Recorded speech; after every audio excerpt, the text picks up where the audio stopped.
Yeah, soldiers. So originally I was making this Legacy Chapter 56 to 58, which is the normal 3 chapters per Legacy video standard. However, I ran into a problem. Both Chapter 57 and 58 are each probably over an hour and 30 minutes long, which is even longer than I can read for like a while. So unfortunately, I have no choice but to cut down to 2 chapters because I just can't read all that. I just can't. Even I have a limit to my patience. Regardless, I hope you guys enjoy this. Let's get into Chapter 56. I hope you guys enjoy. Chapter 56, a long overdue battle. Previously. Lucky girl, Naruto muttered. I still have the lazy ass to fight. I know, Shikamaru replied. What a drag. Now. So, Shika-kun, Hinata began, making the sleeper lazily open a single eye. Have a plan against Naruto-kun, Hinata asked. Oh yeah, Shikamaru quickly replied, waving his hand dismissively, though Hinata noticed a small hint of sarcasm behind his tone. I plan to get rid of Naruto within the first minute of the match, Shikamaru explained, and Hinata just chuckled. I bet, Hinata replied with amusement. No faith in my skills, Shikamaru said. Oh no, you misunderstand me, Hinata began. I have extreme faith in your abilities. Your dedication and commitment, on the other hand, not so much, Hinata replied cheekily. Shikamaru just grinned before closing his eyes and yawning loudly. And you, Naruto-kun? Hinata turned towards the blonde who was watching the talk between her and Shikamaru with amusement. Who knows what that lazy ass has planned? Naruto shrugged his shoulders. Naruto and Shikamaru to the arena, B called. Time to face the music, Shikamaru muttered, as he got up and stretched his sore limbs. Arena. Senju Naruto of Konoha against Shikamaru of Konoha.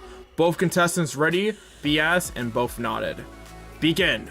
Before Naruto could even crouch or take a step forward, Shikamaru made a timeout sign with his arms. What? Naruto asked, confused. Can I have the first move? Shikamaru asked. What? I guess, Naruto replied, not understanding what Shikamaru wanted. Hypothetically, Shikamaru started, and Naruto raised an eyebrow.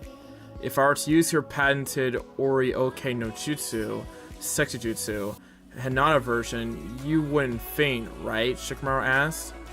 No? Naruto answered skeptically with clear doubt in his voice.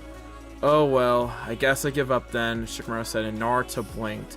He turned towards B, who also blinked. You ain't surrendering, fool, B said. I am, and I just did, Shikamaru said as he walked out of the arena. Well, I guess you win, B muttered beneath his breath. Winner, Senju Naruto of Konoha. With the crowd. Same old Shika-kun, Hinata said, shaking her head in amusement. He pulled the same stunt at the Chunin exams, Hinata said as she watched most of the crowd facepalm at Shikamaru's actions. And I'm back, Shikamaru said as he walked in. I told you I would be done with him under a minute. Faith, right? Hinata asked, and Shikamaru nodded. He sat in the same spot and immediately closed his eyes, wishing for some needed sleep. Hinata to the arena, B called. Kage's box. Finally, we will get some action, Raikage said, correcting his posture and slightly bending forward to give the incoming match his full attention. This won't be a normal match, you know, Jiraiya asked, never looking down from the arena. The Raikage hummed in curiosity, turned towards Jiraiya. The pervert seemed to be reminiscing about something, not even acknowledging Raikage's attention. There has never been, to my knowledge, a match between two Kage-level shinobi merely for entertainment purposes. Jiraiya chuckled, and Raikage paid close attention to his words. And I doubt they will think of this as a simple show for the crowd. I have no doubts that it'll be very entertaining, but for them, it will have a special meaning. Did you know that they have been trained side by side for years? Jiraiya asked and paused, but continued before the Raikage could comment. They trained together since they were 8 years old. At that age, I was playing with wooden kunai and jumping in the mud, Jiraiya chuckled, and Raikage snickered. They had the village against them. both shouldering hate, misery, distaste. They were forced to grow harshly, almost like in times of war. And grow up they did. Brave, loyal, strong, each one in their own way. Naruto against the village, Hinata against her family, joined by their misfortune and driven together by their will to overcome their obstacles and become something more. It almost sounds like those crappy romance books you find at the stores regarding misfit people who eventually become something. Dry laugh before quieting down. But those two are special, and I believe that together they will change the world. I trained them both for 3 years, and together they can achieve the impossible. They complement each other in every way. It's kind of strange, really, growing up as both rivals and lovers, but I think that it only made them stronger in both ways. Dryas said in a soft tone. His voice was filled with pride. But I am just an old pervert reminiscing about his students, Dryas laughed. After all, this is their story to tell. With the crowd. Final match of this year's Jonin exams, B said, and the crowd cheered as both Naruto and Hinata took their places facing each other. Senju Naruto of Konoha, ready, B asked, and Naruto nodded. Senju Hinata of Konoha, ready. Yes, Hinata replied. Begin! B called for the start of the match, but neither Naruto nor Hinata made a single movement. Not a step forward, no shifting of their weight, not even a blink. Our first fight as a married couple, Naruto grinned while Hinata just laughed softly before quieting down. Do you remember it? Hinata asked in a low voice. She seemed to almost whisper a question, but Naruto heard her, nonetheless. Naruto smiled as a small memory jumped into his mind. I promise, Hinahime, that I will one day remove that seal. I promise that I'll protect you, and together we will show the village what a couple of losers can do, Naruto said, smiling as he reminisced at that particular time. You do remember? Hinata smiled, her eyes almost watering. They weren't just words, Hinata-chan. I meant every single thing I said, Naruto replied. You know that I always consider myself your equal. I always tried to be as brave as you, as strong as you, but I stopped that 1 year ago, Hinata said, and Naruto rose an eyebrow in confusion. When your eyes reached their final level, I knew that no matter how hard I tried, how hard I pushed myself, I could no longer reach you, Hinata said, and Naruto was about to say something, but Hinata stopped him.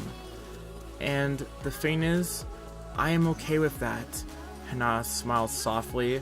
I always pushed myself and thought that if I was anything below you, then the village would see me as just Hyuga Hinata, the disowned daughter of the Hyuga clan. But I was wrong.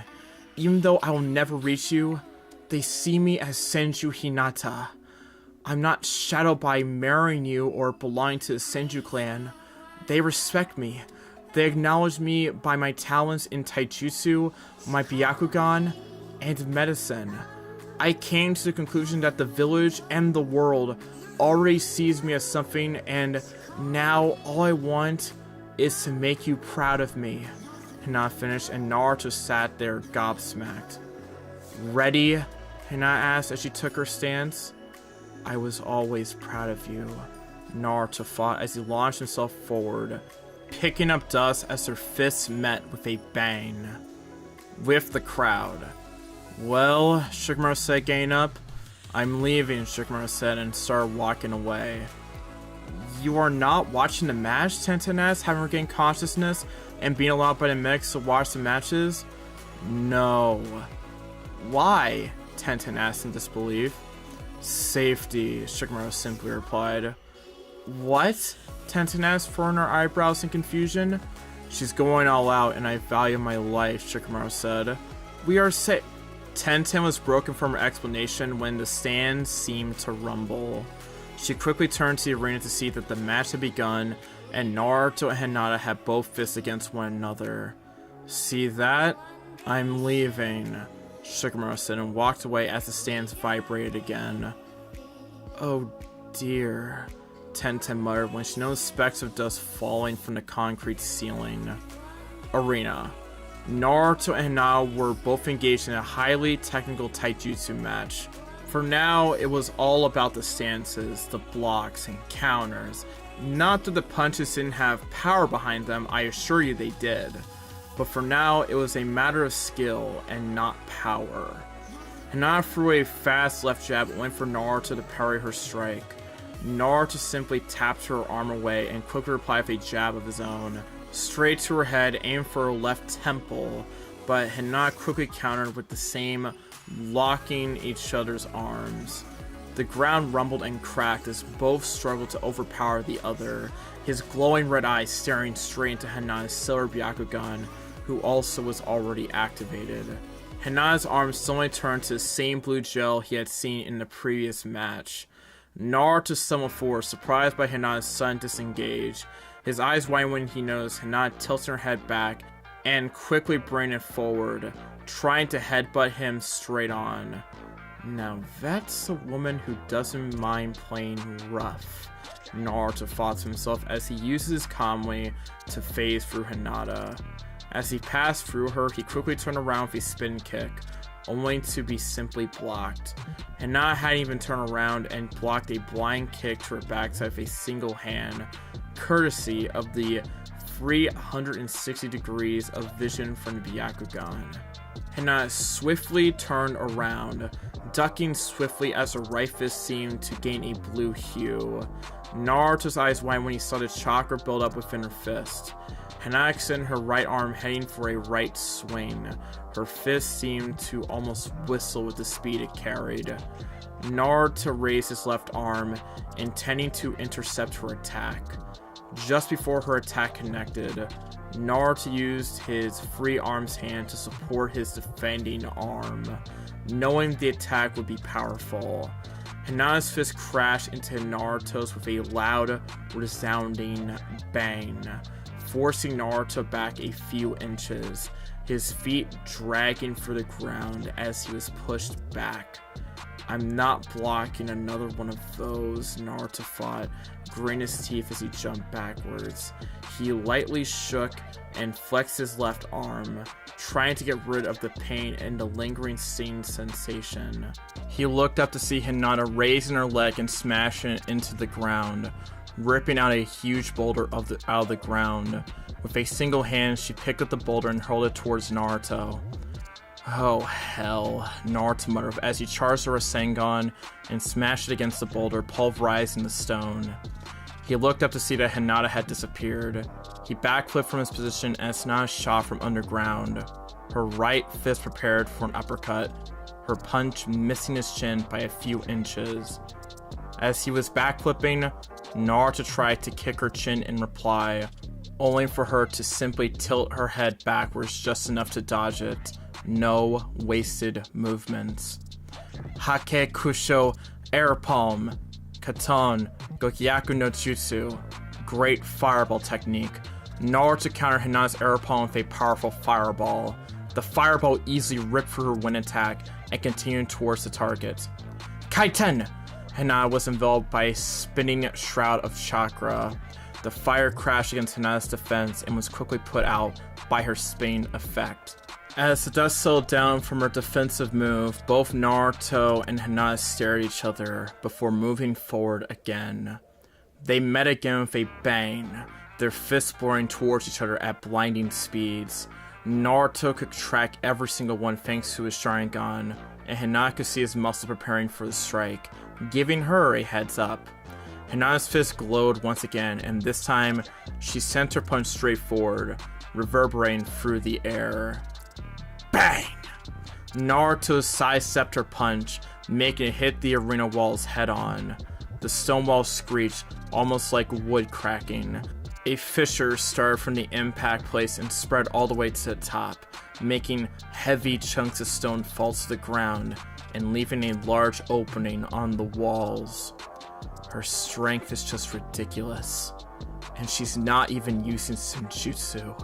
Naruto shook his head and fought. Kage box. Oh hell. The Raikage sighed when he noticed part of the arena walls collapsing. At this pace, they'll bring the whole place down, the Raikage muttered while Jiraiya just chuckled. They certainly aren't pulling any punches. You get it? Jiraiya laughed while Ace shook his head at the lame pun.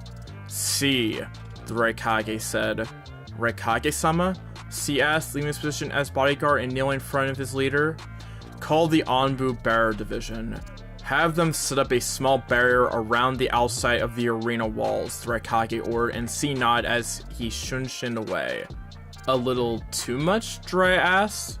I'm not taking any chances. Arena. Naruto jumped backwards to avoid the falling chunks of rock from the walls. Hinata stayed put, simply sidestepping the rocks. Once the dust cloud has settled, the arena now supported a brand new opening to the outside.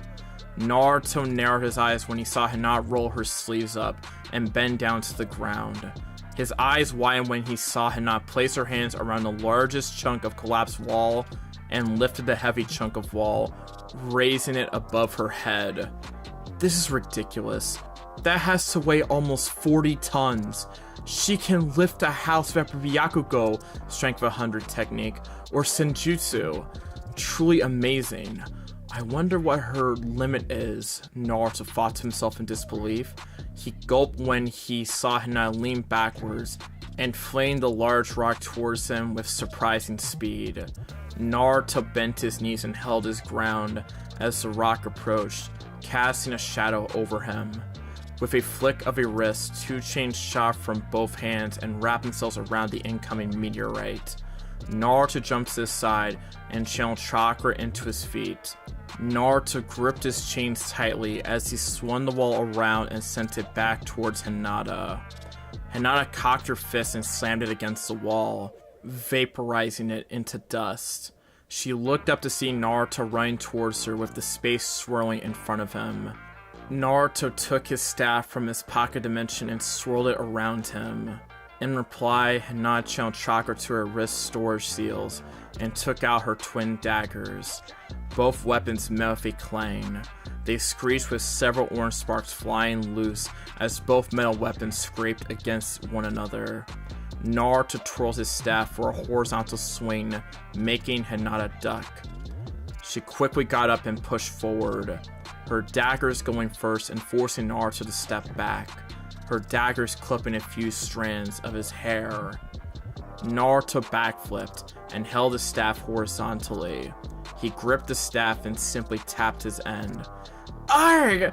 Hinata screamed as the staff suddenly expanded, growing exponentially in length and slamming against her stomach. Hinata's metal chest plate took most of the hit, but she was still sent flying. She twirled mid-air and landed gracefully on the ground. I should have known that wasn't a simple staff, Hinata grumbled and fought as she adjusted her armor and got up. She watched in fascination as the staff started floating and spinning above Naruto's hand, slowly increasing in speed. The staff started changing shape and shrinking, taking the form of a single, pitch-black, perfectly spherical ball. This ball started floating around Naruto and split into 2. Each individual ball started elongating as it started taking the shape of the staff again, but this time their new form had hilts and razor-sharp edges. They had taken the form of 2 twin, straight, one-edged swords. Come, Naruto said, pointing a single sword towards Hinata, who grinned and shot forward. Cling! Clang! Both swords clashed against Hinata's twin daggers with a deafening clash. Hinata's daggers glowed a light blue as she performed a quick and powerful swing with her right dagger. Her eyes widened when Naruto simply blocked her weapon. My dagger was laced with wind chakra. Even though it's my secondary nature, it should have sliced right through, Hinata thought to herself in confusion as she parried a strike. Hinata stepped back and threw both daggers into the air. She cocked her right fist and slammed it forward. Naruto brought his twin swords in X shape and blocked her punch. Taking advantage of her forward momentum, Naruto withdrew one of his blades and flexed it forward, piercing through her chest plate and straight through her stomach. He blinked and his breathing hitched when he noticed his sword embedded in Hinata's body, with the other end protruding from her back. Even the crowd seemed to gasp in shock. Naruto looked in shock, but noticed that Hinata wasn't in pain, but rather smirking. Suika no Jutsu, water transformation jutsu. Hinata smirked as she pushed his extended arm deeper into her stomach, burying the hilt of the sword and his own right hand into her. Naruto didn't even stop her with his shock, and before he could understand what happened, his right arm was trapped.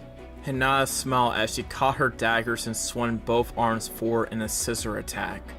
Naruto had to think quickly on his feet since he only had one arm available to defend against two daggers.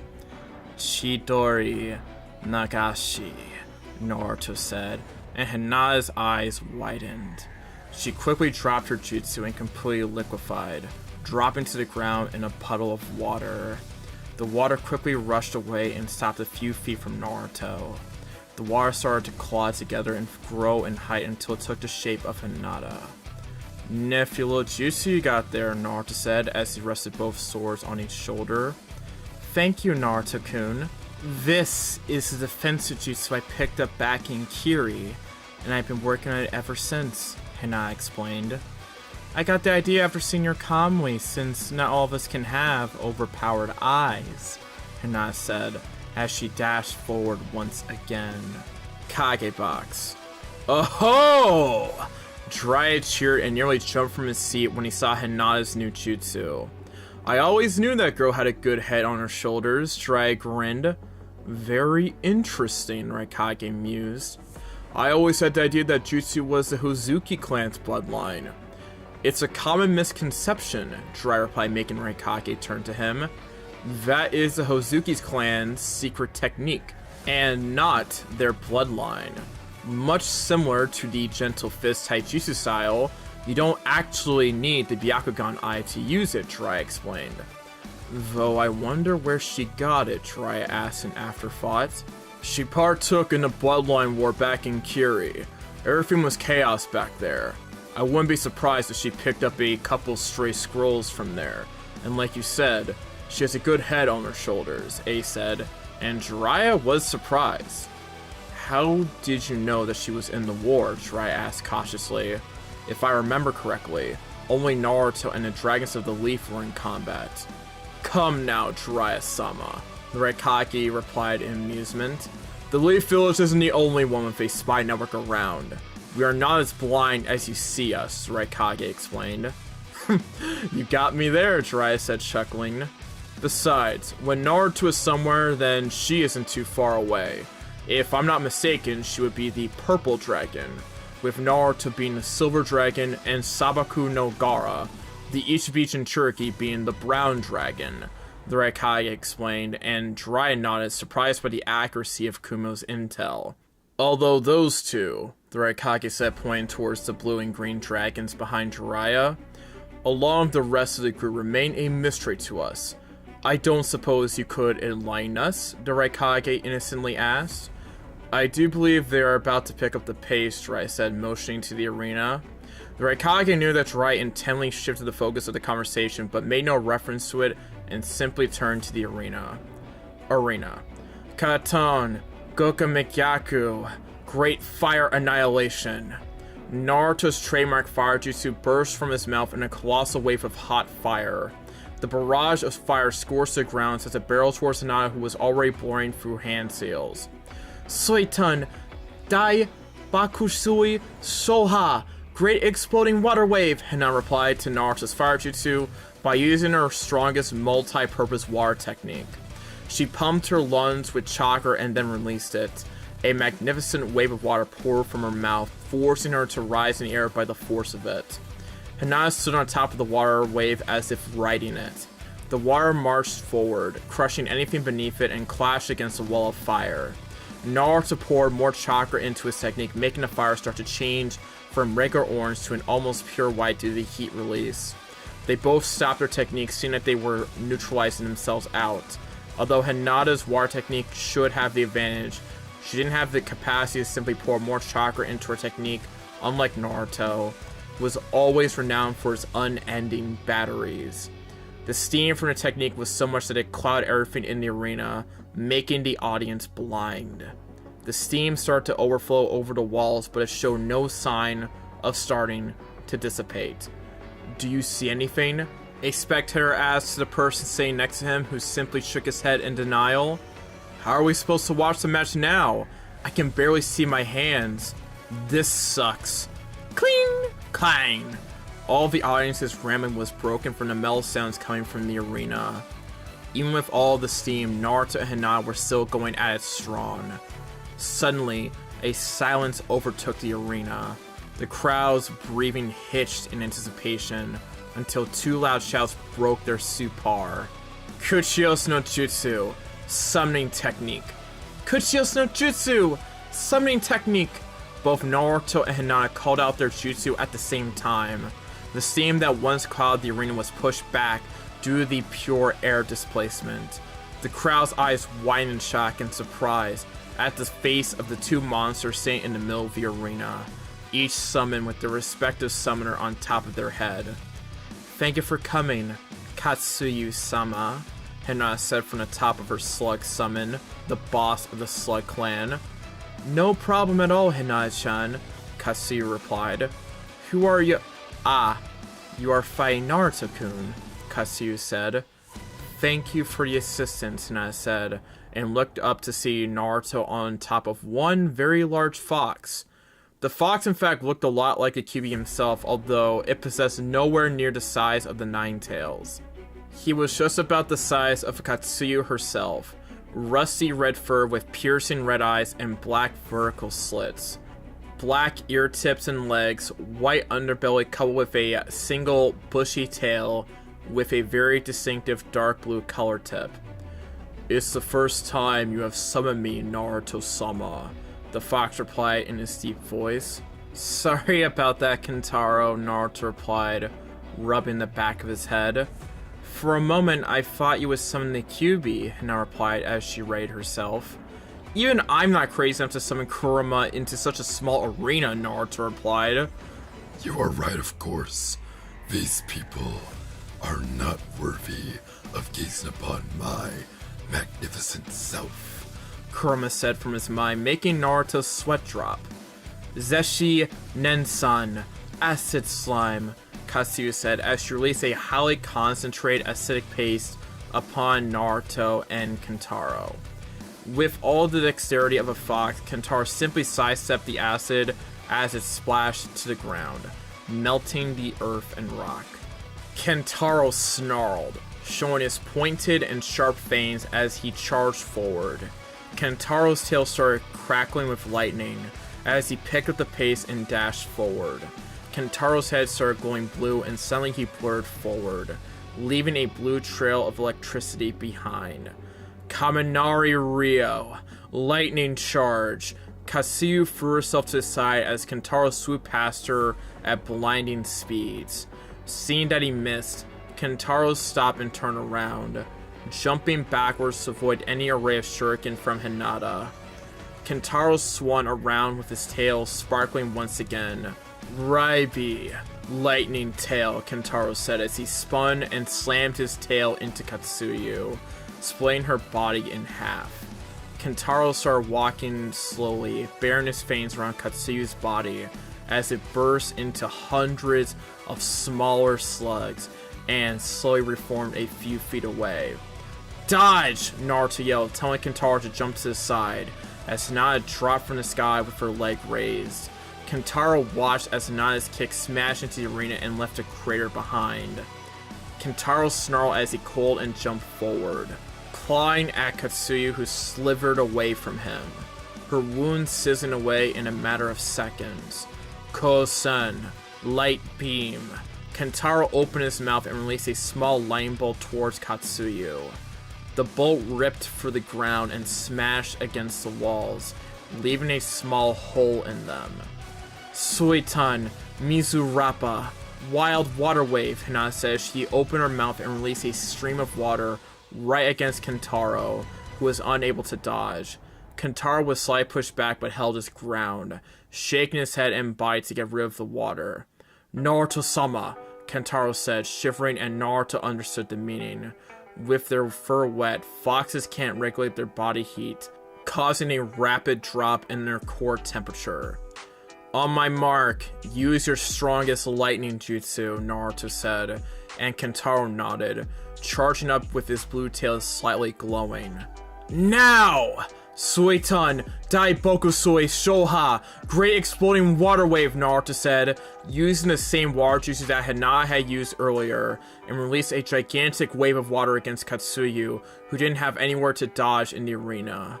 "Kaminari Kitsune, Lightning Fox," Kentaro shouted as his fur seemed to stand and sparkle.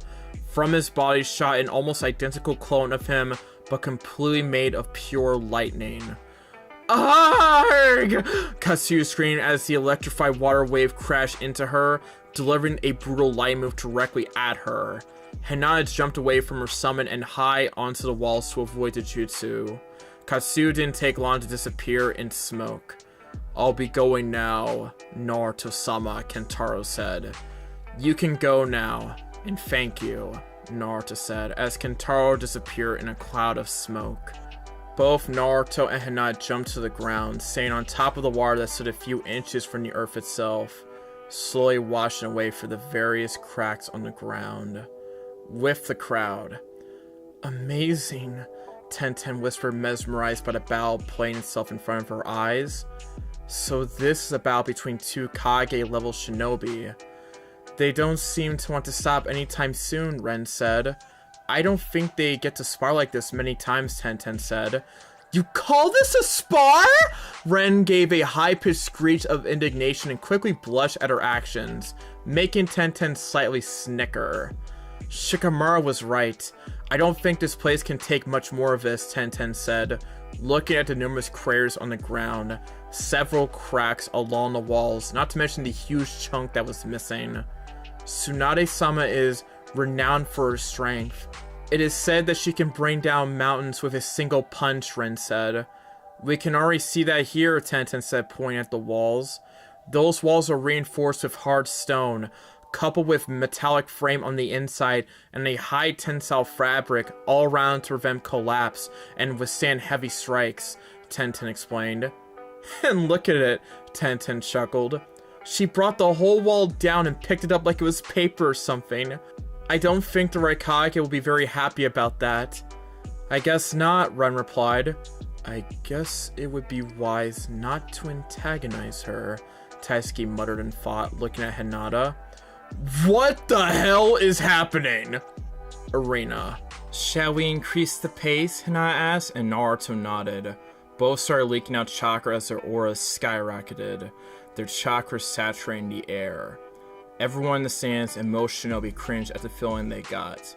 It was like having tons of pressure against their chest, preventing them from breathing. They almost felt like ants in the face of their chakra, each one surrounded by an almost invisible aura of chakra. Their hair flapped wildly, the wind rustled, and even the water was vibrating. Hinata poured more chakra, intending on matching Naruto's in every way. She started gaining a dim purple aura around her, one that would put Orochimaru himself to shame in both the sinister feeling of the color itself and the power and strength of her chakra. Her hair rose into the air, her Byakugan eyes seemed to glow, her armor rattled with her shoulder armor plates flapping wildly. Hinata's chakra started shaping around her as she started hand seals. Hitsuji, ram seal, hands together vertically with the left thumb on top. Her aura seemed to expand in volume. Inu, dog seal. Her left hand laid flat on top of her right fist. Her aura started gaining a vibrant shade of purple, not enough to avoid gazing upon her, but enough to be uncomfortable. Ne, rat seal. Both hands together vertically with the left thumb on the outside. Her aura increased in density as more chakras poured into the technique. Me, snake seal.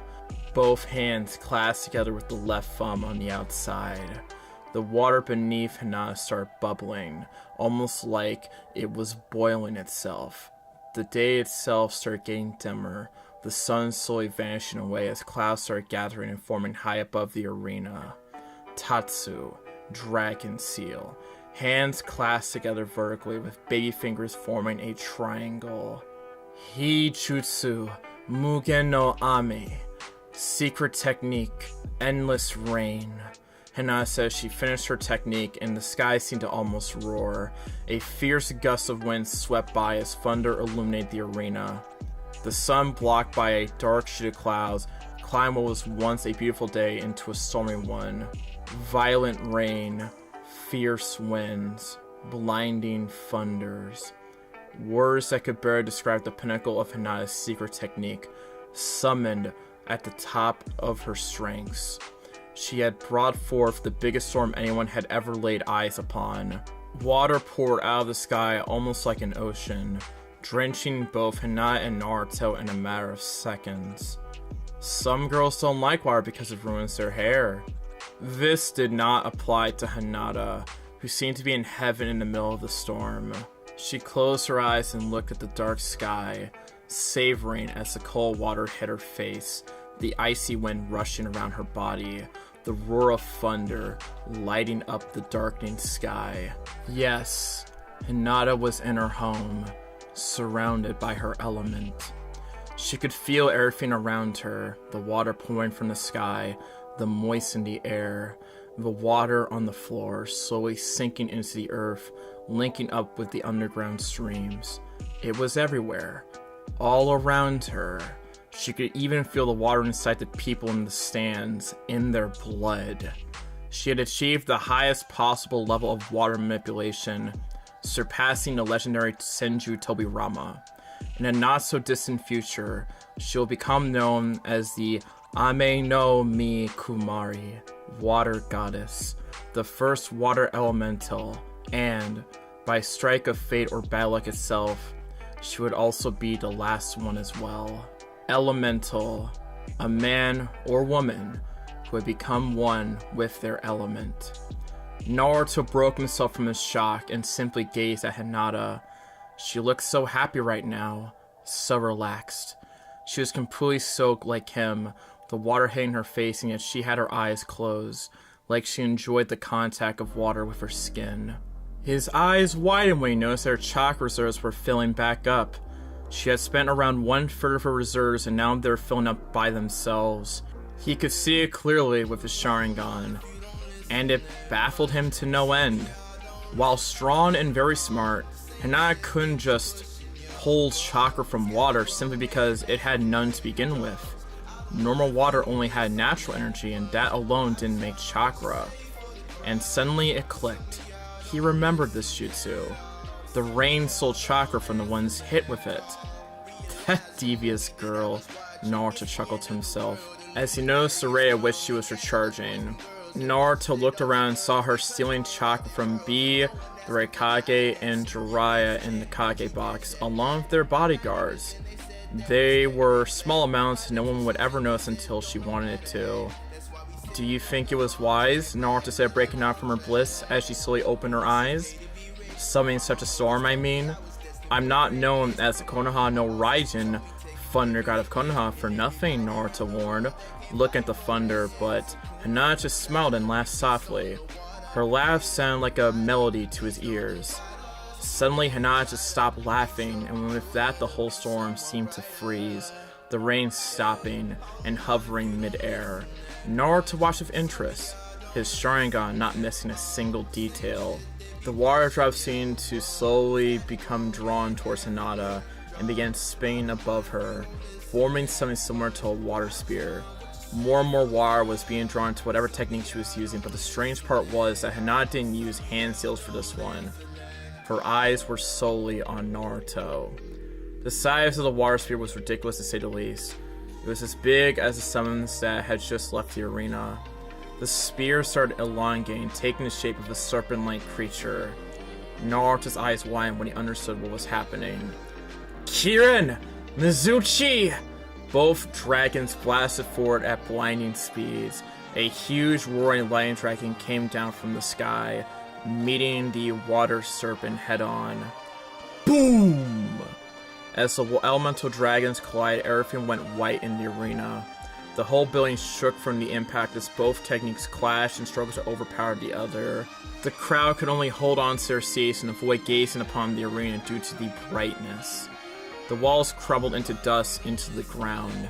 The wooden gates to the arena were vaporized and the earth was torn apart. Everyone in the stands held their breath and thanked whoever chose to raise a barrier in the arena. Naruto dug himself out of the ground, a silver ribcage around his body. He looked around, searching for Hinata, who seemed to be nowhere. He noticed a clotting chunk of water in the midst of the destruction they had created. The rain seemed to have stopped and the clouds started dissipating. Hinata's form rose from the water as she took a deep breath and looked towards Naruto. Both the previous jutsus were a one-shot only and would take time to recharge. Hinata had spent all the water around her. She had literally bled the air dry, drawing all the water it had. Enough of the elemental jutsu. The real battle has just begun, Naruto said as his eyes glowed and his Susanoo evolved to the next level, sprouting 2 arms armed with 2 white ethereal scythes. Perhaps not. Tobi's voice rang from the arena. Hinata's eyes widened when she heard a voice behind her, right next to her ear. She quickly turned around, only for her eyes to catch a glimpse of something metallic. She tilted her head as a blade grazed her neck, leaving a small blood trail. Tobi placed his hands on her shoulder and the space in front of him started swirling. As she was being warped away, she released chakra from all her chakra points, literally giving Tobi a Juken strike and interrupting his Kamui. Before Hinata could take advantage of Tobi's shock, she found herself on the opposite side of the arena.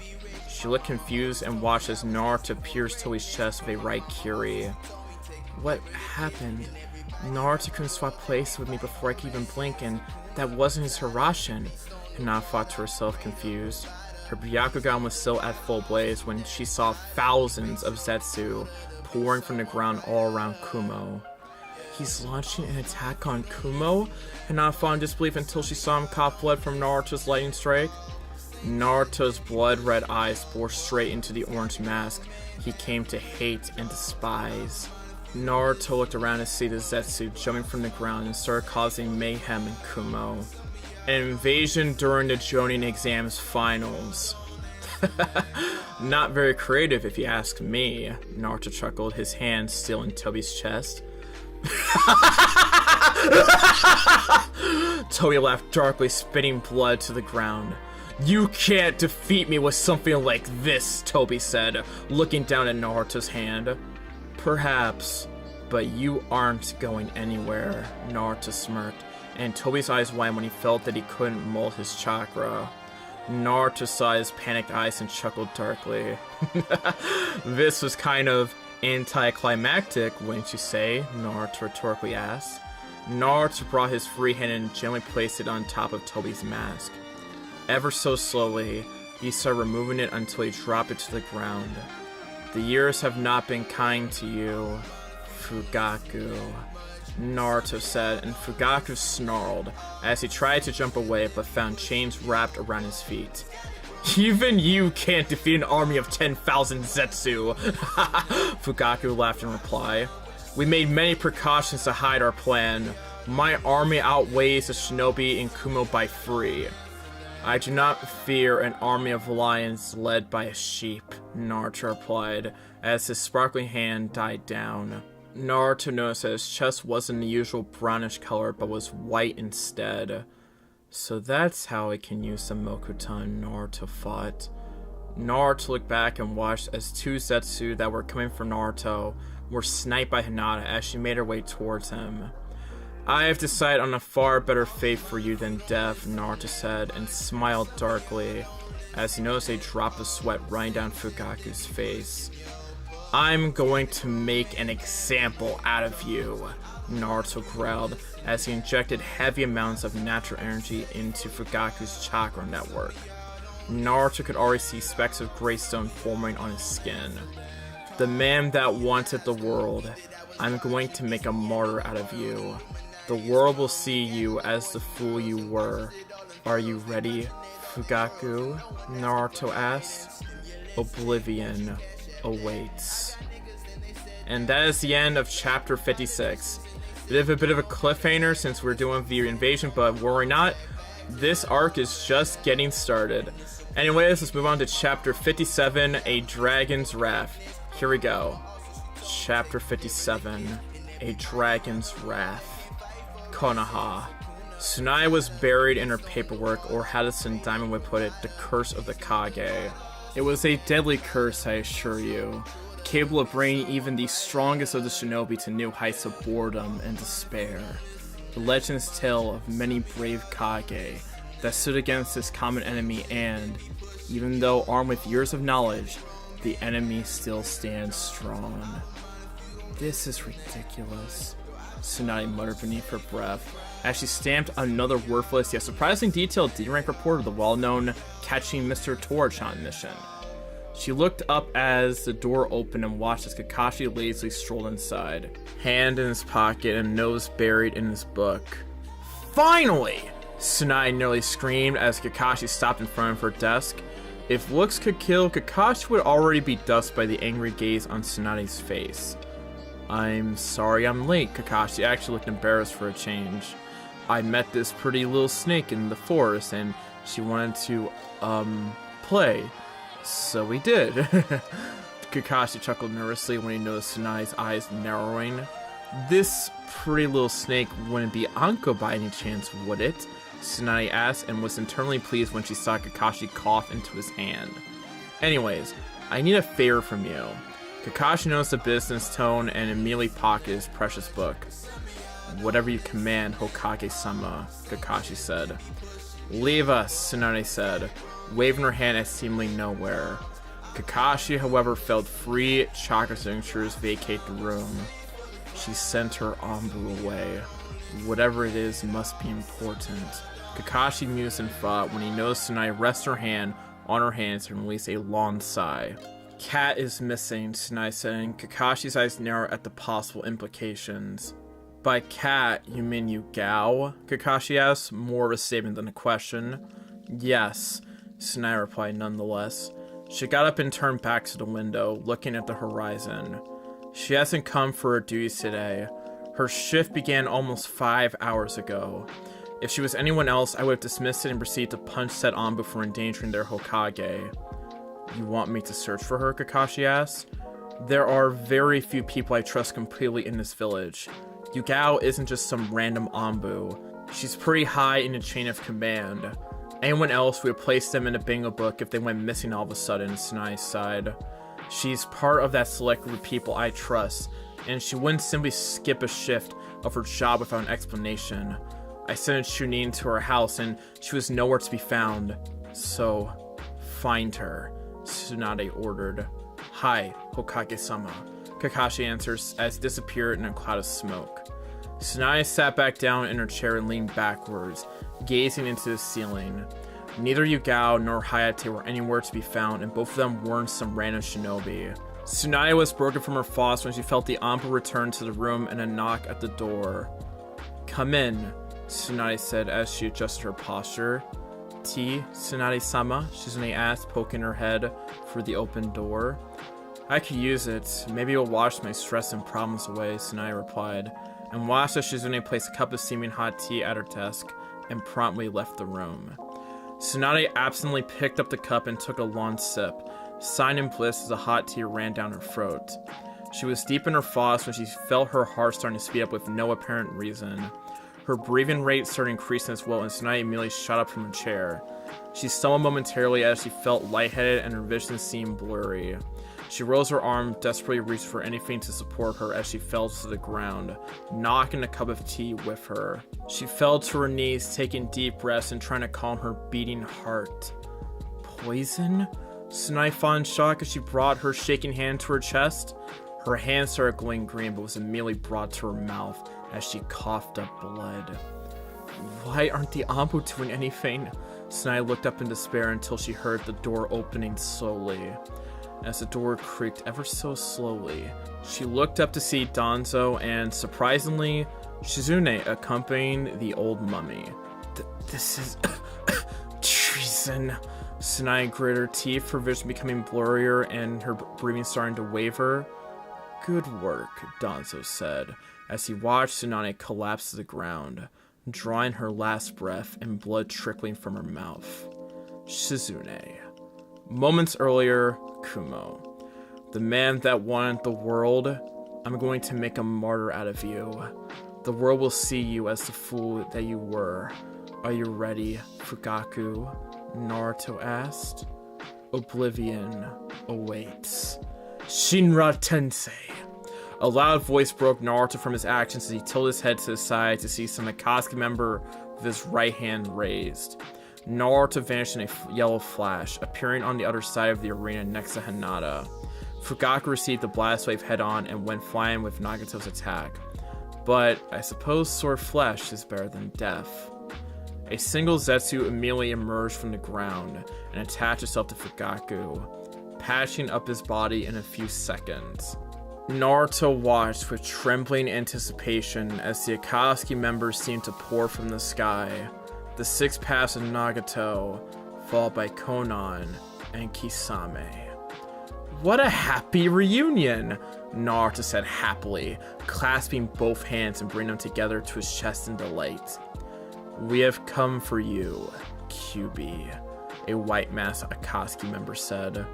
Naruto narrowed his eyes as the white swirling mask opened to show Uzumaki Nagato. According to my intel, you're supposed to be physically impaired, but I suppose wearing a Zetsu body is a good replacement, Naruto said offhandedly. And you know very well why you're in that state. Those eyes do not belong to you, Naruto said, his Sharingan boring straight into Nagato. And I shall be taking them when I'm through with you, Naruto added in thought. It matters not. They are just a means to an end, Nagato said as he stepped forward, placing himself in the middle of his paths. Jiraiya, A, Blue, Toyarama, and Green Hashirama dropped from the Kage box and landed in the arena, or what was left of it after Naruto's match against Hinata. I am Guru, Spiral Zetsu, Guru yelled. Did you have a good bowel movement today? Guru asked with fascination in his tone. What? Naruto sputtered. You got some balls coming for B, the Raikage shouted as his light armor roared to life. So it's true after all, Jiraiya sighed sadly.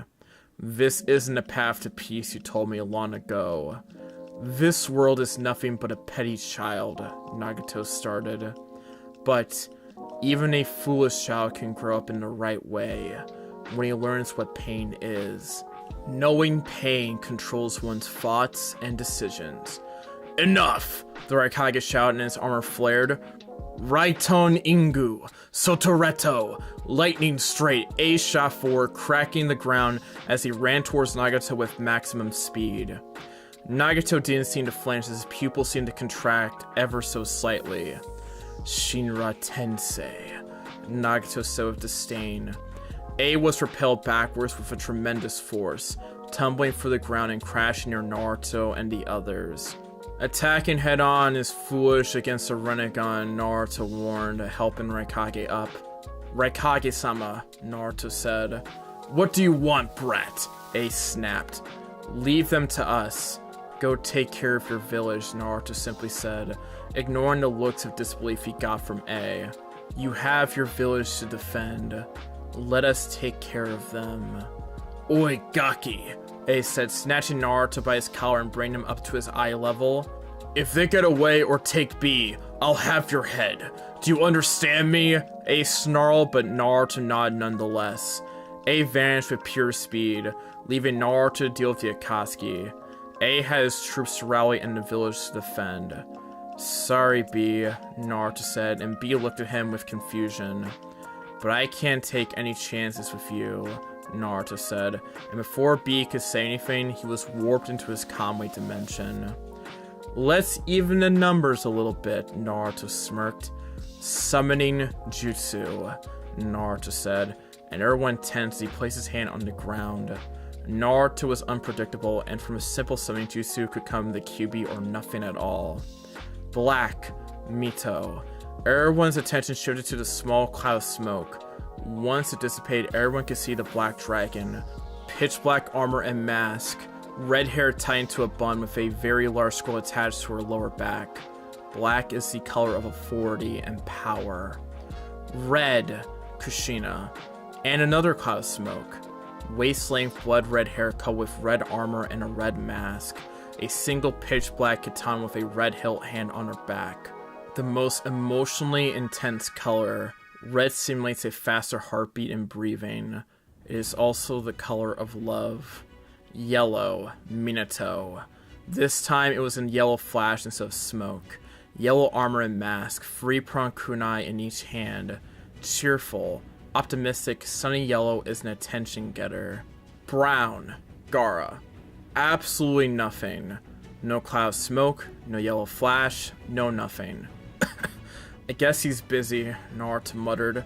Solid, reliable brown is the color of earth and its abundance in nature. Pink, now. The newest addition to the group. Light pink colored mask and armor. Long raven hair and two twin swords strapped to her back in an X shape. Pink, the color that showed unconditional love but also being immature, silly, and girlish. White, Itachi. The newest member along with Pink. He was clad in a pure white colored armor and mask. Jet black hair that was pulled back and tied with red elastic in a low ponytail. White, the color that represented purity and perfection. So, these are the fabled 10 dragons of the leaf. Or 9, I should say, Fugaku corrected. I suppose they can be imposing with the armor and mask, Fugaku said, and narrowed his eyes, taking in the auras surrounding both white and pink. Traitors to your own family, Itachi, now, Fugaku spat. We have two very distinct understandings of what family is, father, Itachi said, shattering his mask on the ground. Long time no see, Toby. Or maybe I should call you Fugaku, Yellow Minato said. And you are? Fugaku asked, raising an eyebrow. Come now, Yellow Minato said, an amused smile tucking his lips beneath his mask. Minato's Sharingan blazed to life, glowing an ominous red behind his mask. An Uchiha. It's not possible, Fugaku thought, narrowing his eyes when he saw the red glow behind the black holes in the mask. Who are you? Fugaku asked carefully. He knew of no blonde Uchihas besides Naruto. Are you sure you don't remember me? Yellow Minato snarled, deactivating the voice-changing seal ingrained in the mask. Minato chuckled when he noticed Fugaku's eyes widening in complete disbelief.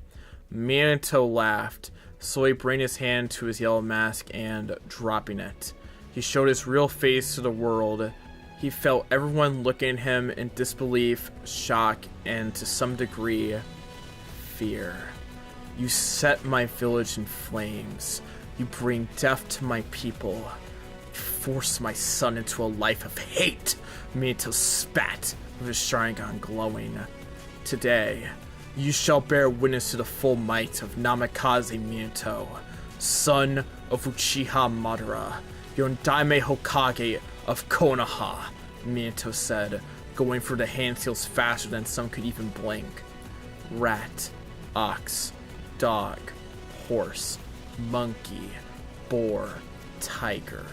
Katon, Goka Mishitsu, majestic fire destruction. Minato kneaded the chakra into his lungs to convert it into fire.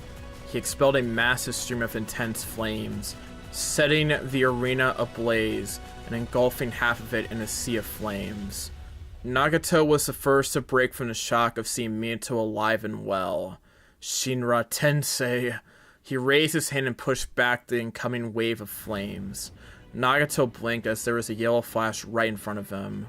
Nagato still had his hand raised as Minato appeared right in front of him, between Nagato and the wall of fire. Odama Rasengan! Giant Rasengan. Minato smashed his spear of chakra against Nagato, who didn't even manage to use his Predapath to absorb the jutsu. Nagato was blasted backwards and chaos ensued. "I'll take Nagato. I have no wish to fight his puppets," Naruto said, and everyone charged forward to their enemy. "Hinata-chan, grab a sample of Konan's blood. I know Black, Mito, would love her origami bloodline." Naruto smiled darkly and Hinata nodded. Nagato versus Naruto. Every dragon charged forward, randomly picking an opponent and proceeded to dish the pain, either by iron, bone, or chakra. Naruto and Nagato were no different, and as such, were duking it out between themselves. "Give yourself up, QB," Nagato said, raising his hand and releasing another repulsive wave. Naruto simply used his Kamui and dematerialized his body to avoid the attack. "I have no intention of hearing your explanations. You and your Akatsuki are responsible for all the bad shit that happened in this world," Naruto growled. "Tobi or Fugaku, whatever. I do not care." He released the Kyuubi in Konoha. He drove Kiri into a civil war, and he played Yagura like some puppet, butchering thousands of innocents. You, in your holy quest for the Biju, killed Yugito, attacked the Fire Temple and Takigakur, nearly killing Fu in the process. Naruto spat, glaring at Nagato. "You won't get any words. The only thing you will get from me is vengeance," Naruto said, just as his Sharingan started spinning into the Mangekyo. Amaterasu. Nagato's body exploded with black flames, consuming the white shell of the Spiral Zetsu. "Argh!" Spiral Zetsu yelled as the black flames started consuming away his body. "Do something!" he yelled to his guests, his words slurring together due to the pain. "Shinra Tensei," Nagato replied, pushing the flames away and dispersing them. Guru's body was singed all over, with several black specks spread through his shell. "Odama Rasengan." Nagato's eyes widened in shock as Naruto appeared in front of him. Nagato, momentarily distracted from Naruto's previous attack, was almost caught off guard. "Gakido, Predapath," Nagato said, as a silvery barrier appeared around him and started absorbing Naruto's attack. However, Naruto's frontal assault with a powerful chakra technique was merely a distraction. Nagato sensed someone from behind and quickly looked backwards and saw another Naruto speeding towards him, a black sword pointing straight at him. Just as the tip of the blade was about to connect with Nagato, a mechanical arm sprouted from his shoulder and caught the blade in his hands.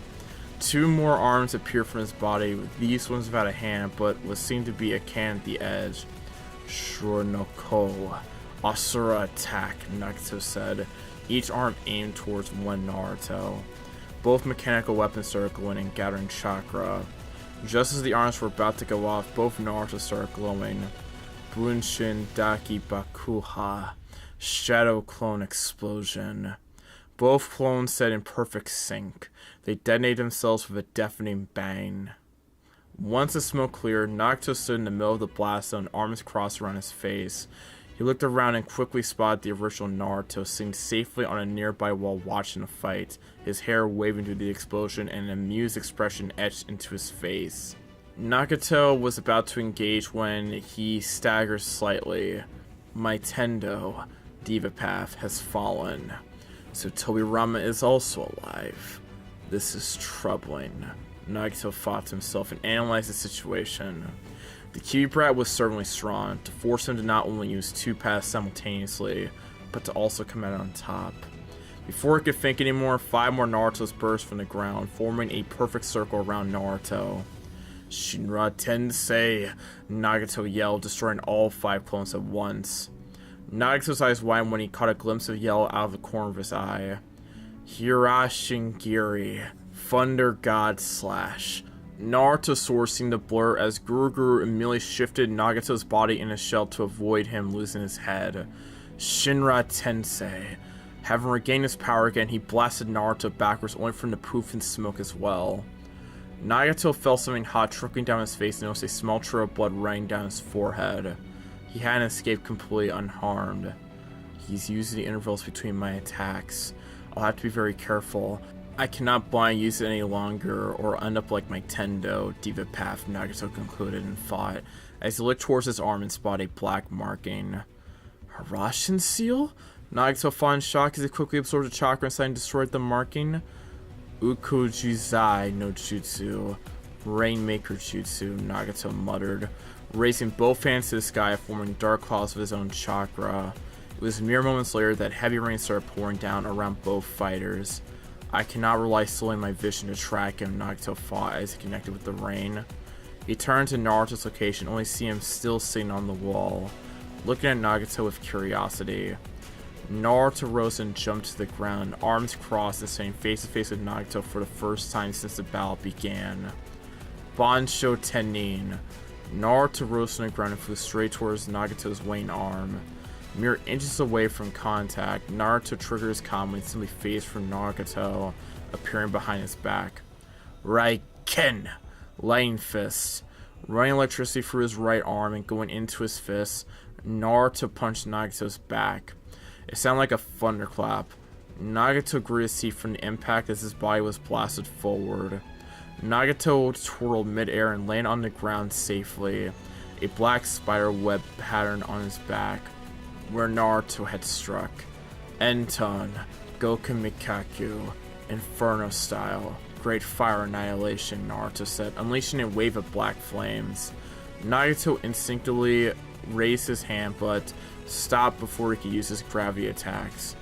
Instead, Nagato placed both hands on the ground and raised a vast wall of rock to block the incoming flames.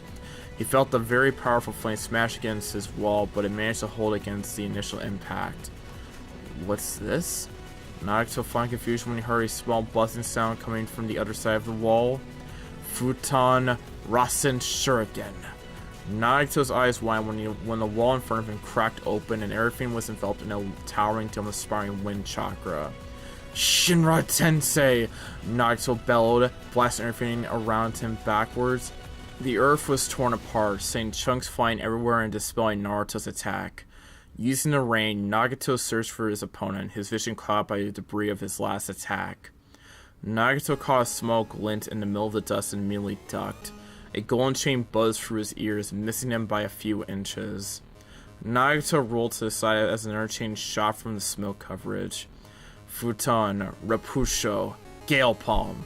Nagato clapped his hands together and released a powerful gale. Not enough to be destructive, but good enough to push all dust and smoke away, clearing his field of vision. Naruto stood in the middle of the battlefield, arms crossed, completely still, and with several golden chains dancing ominously behind his back. Nagato summoned a mechanical arm and launched dozens of mini rockets, whistling their way towards Naruto.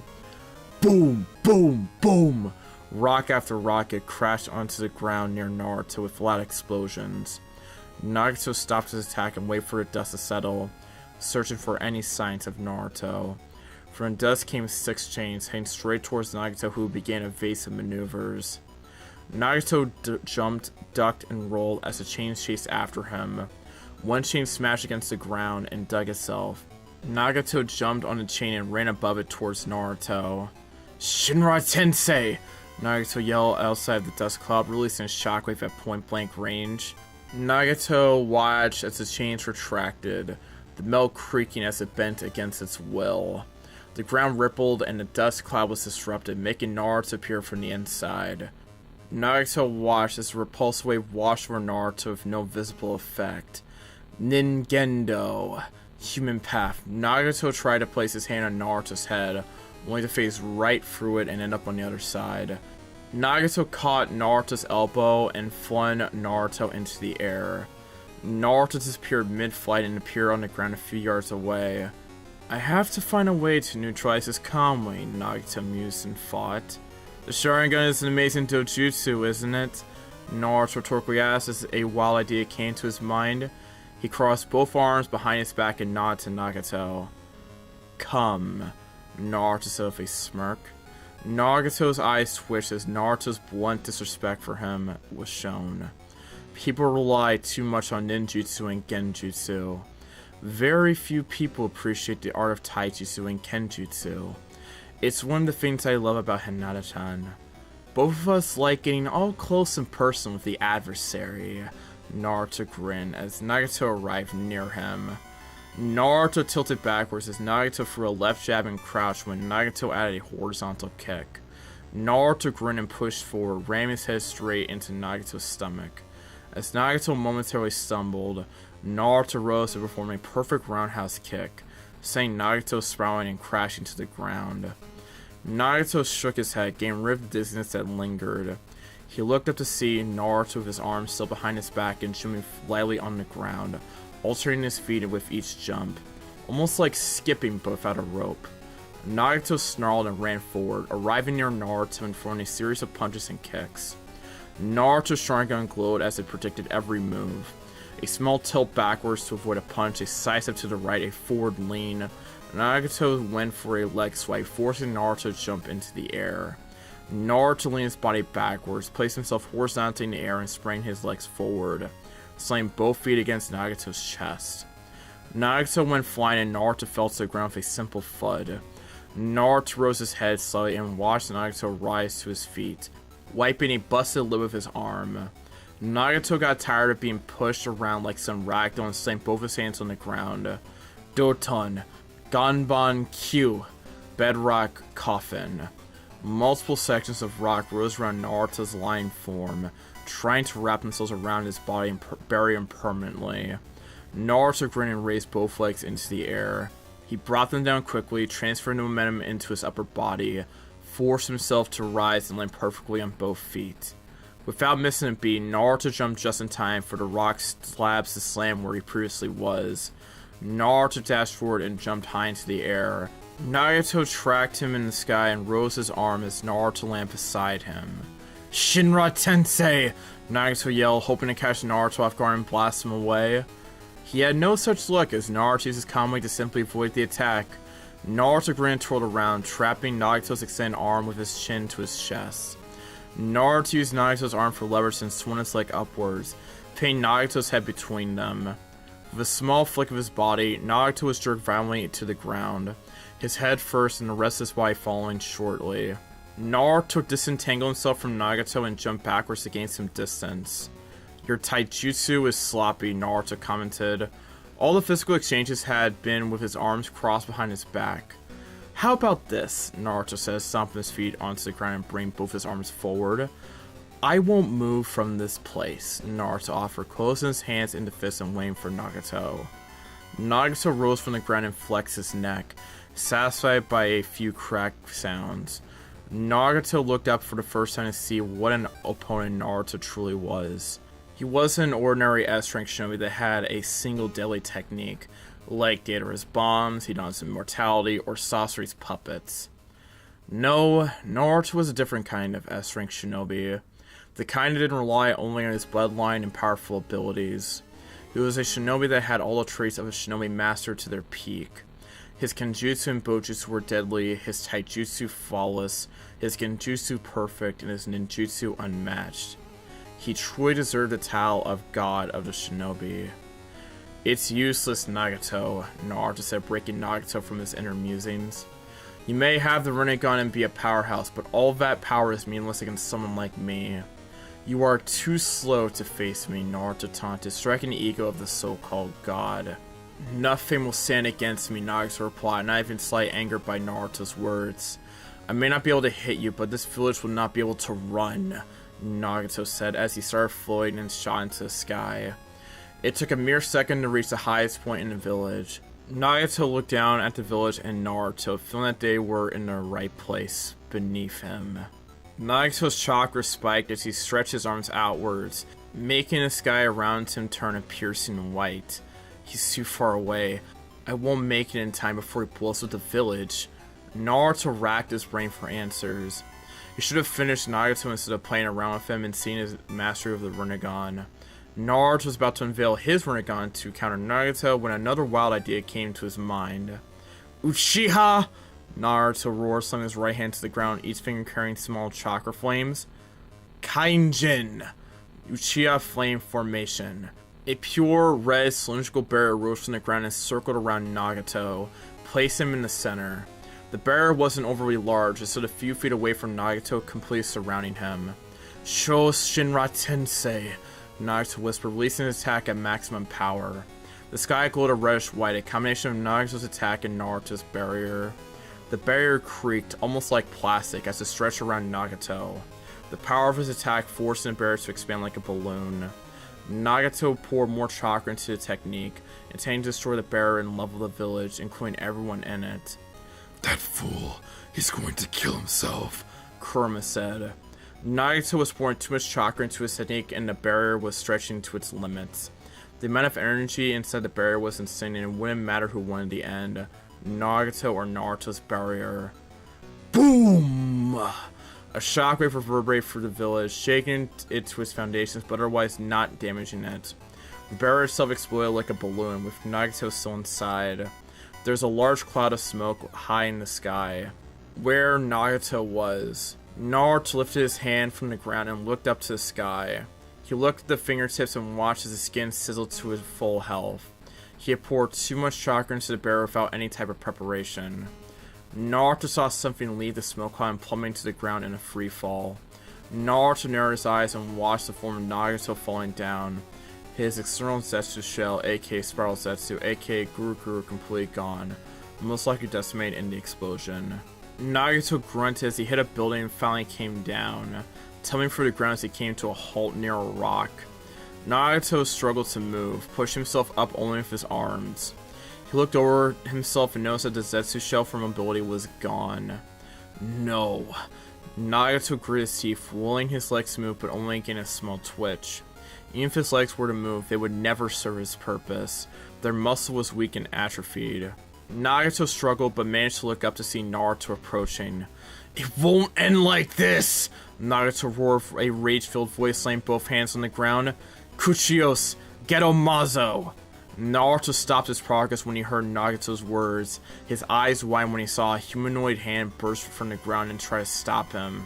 It didn't take long for his decayed-looking body to come out of the ground as well. This is... Kurama's eyes widened when he saw the humanoid figure appear. Roar! The Geto Mazo rose from the ground with Nagato sitting on top of his head.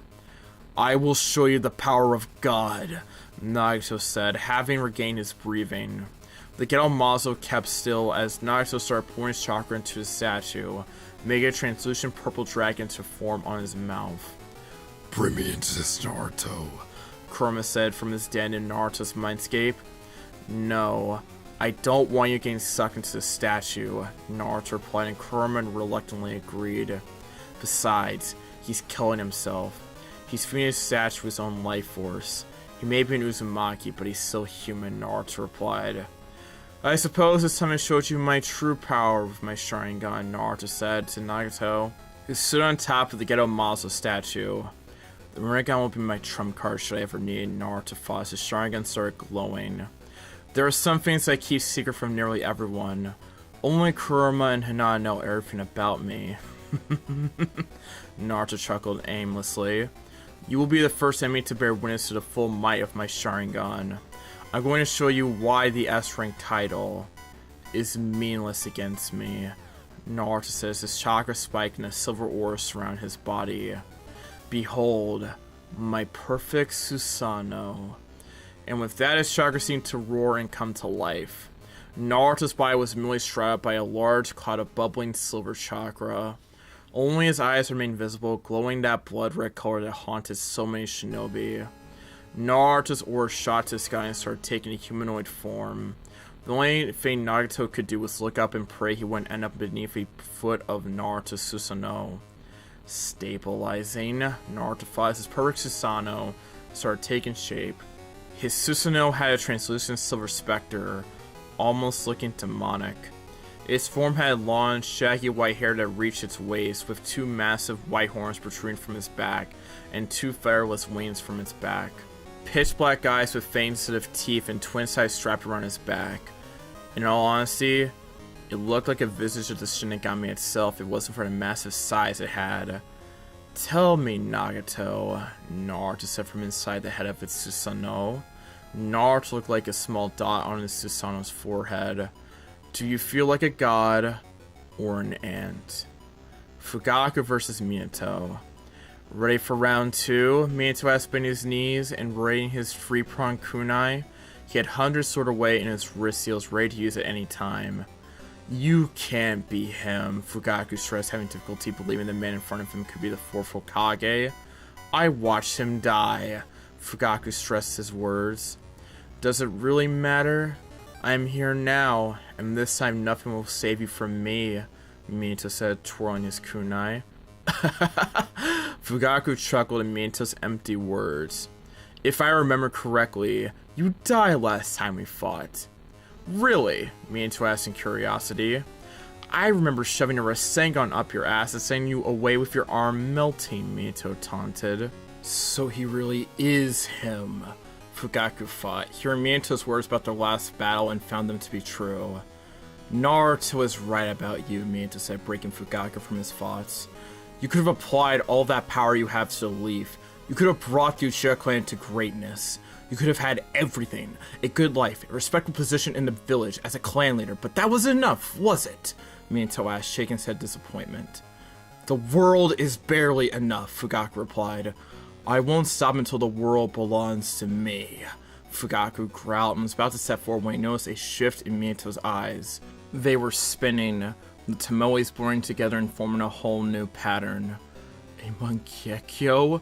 Fugaku asked in disbelief as he gazed into Minato's glowing eyes.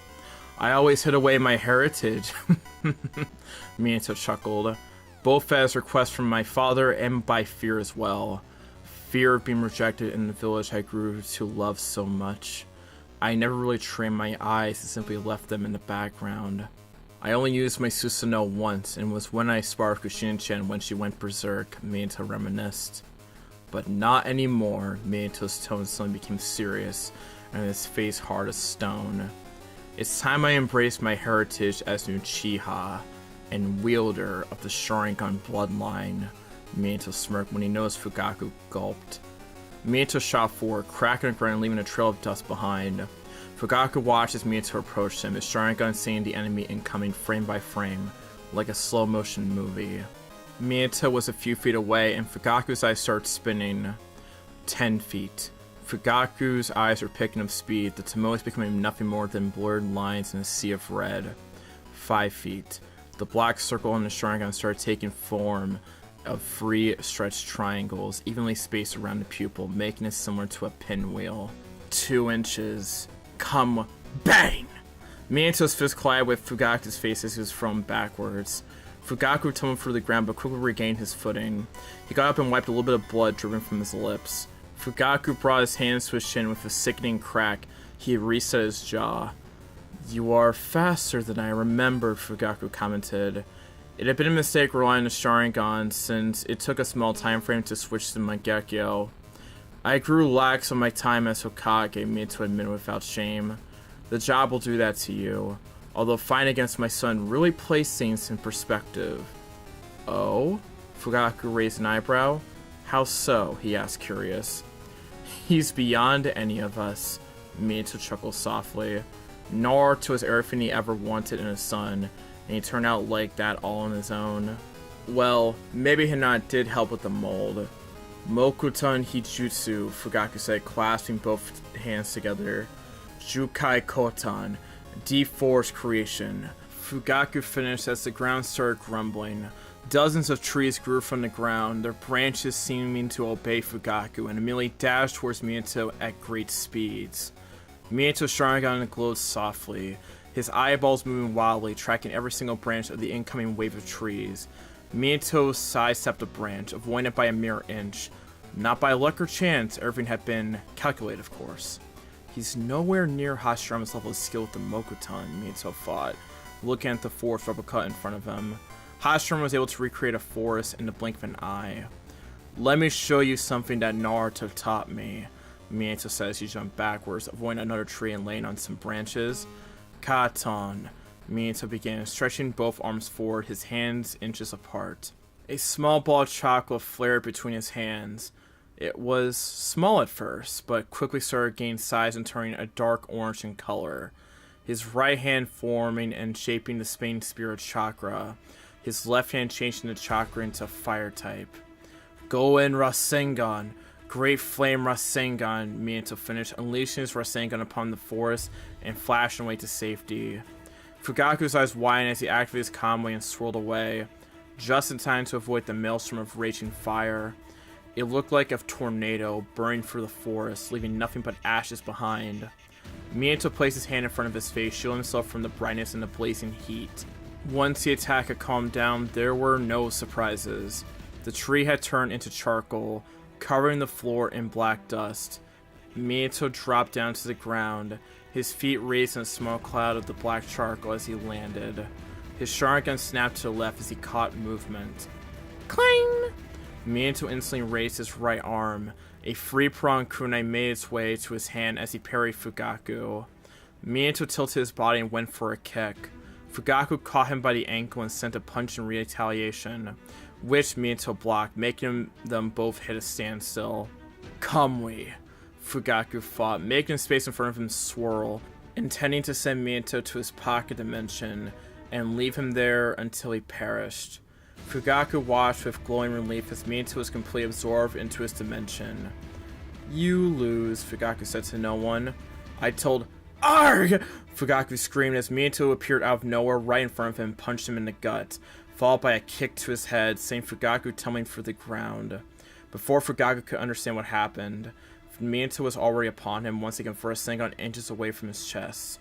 Rasengan! Minato smashed his blue sphere, only for it to face right through. Fugaku had used his Kamui just in time. Both jumped backwards and Minato watched with anticipation for something to happen. Boom!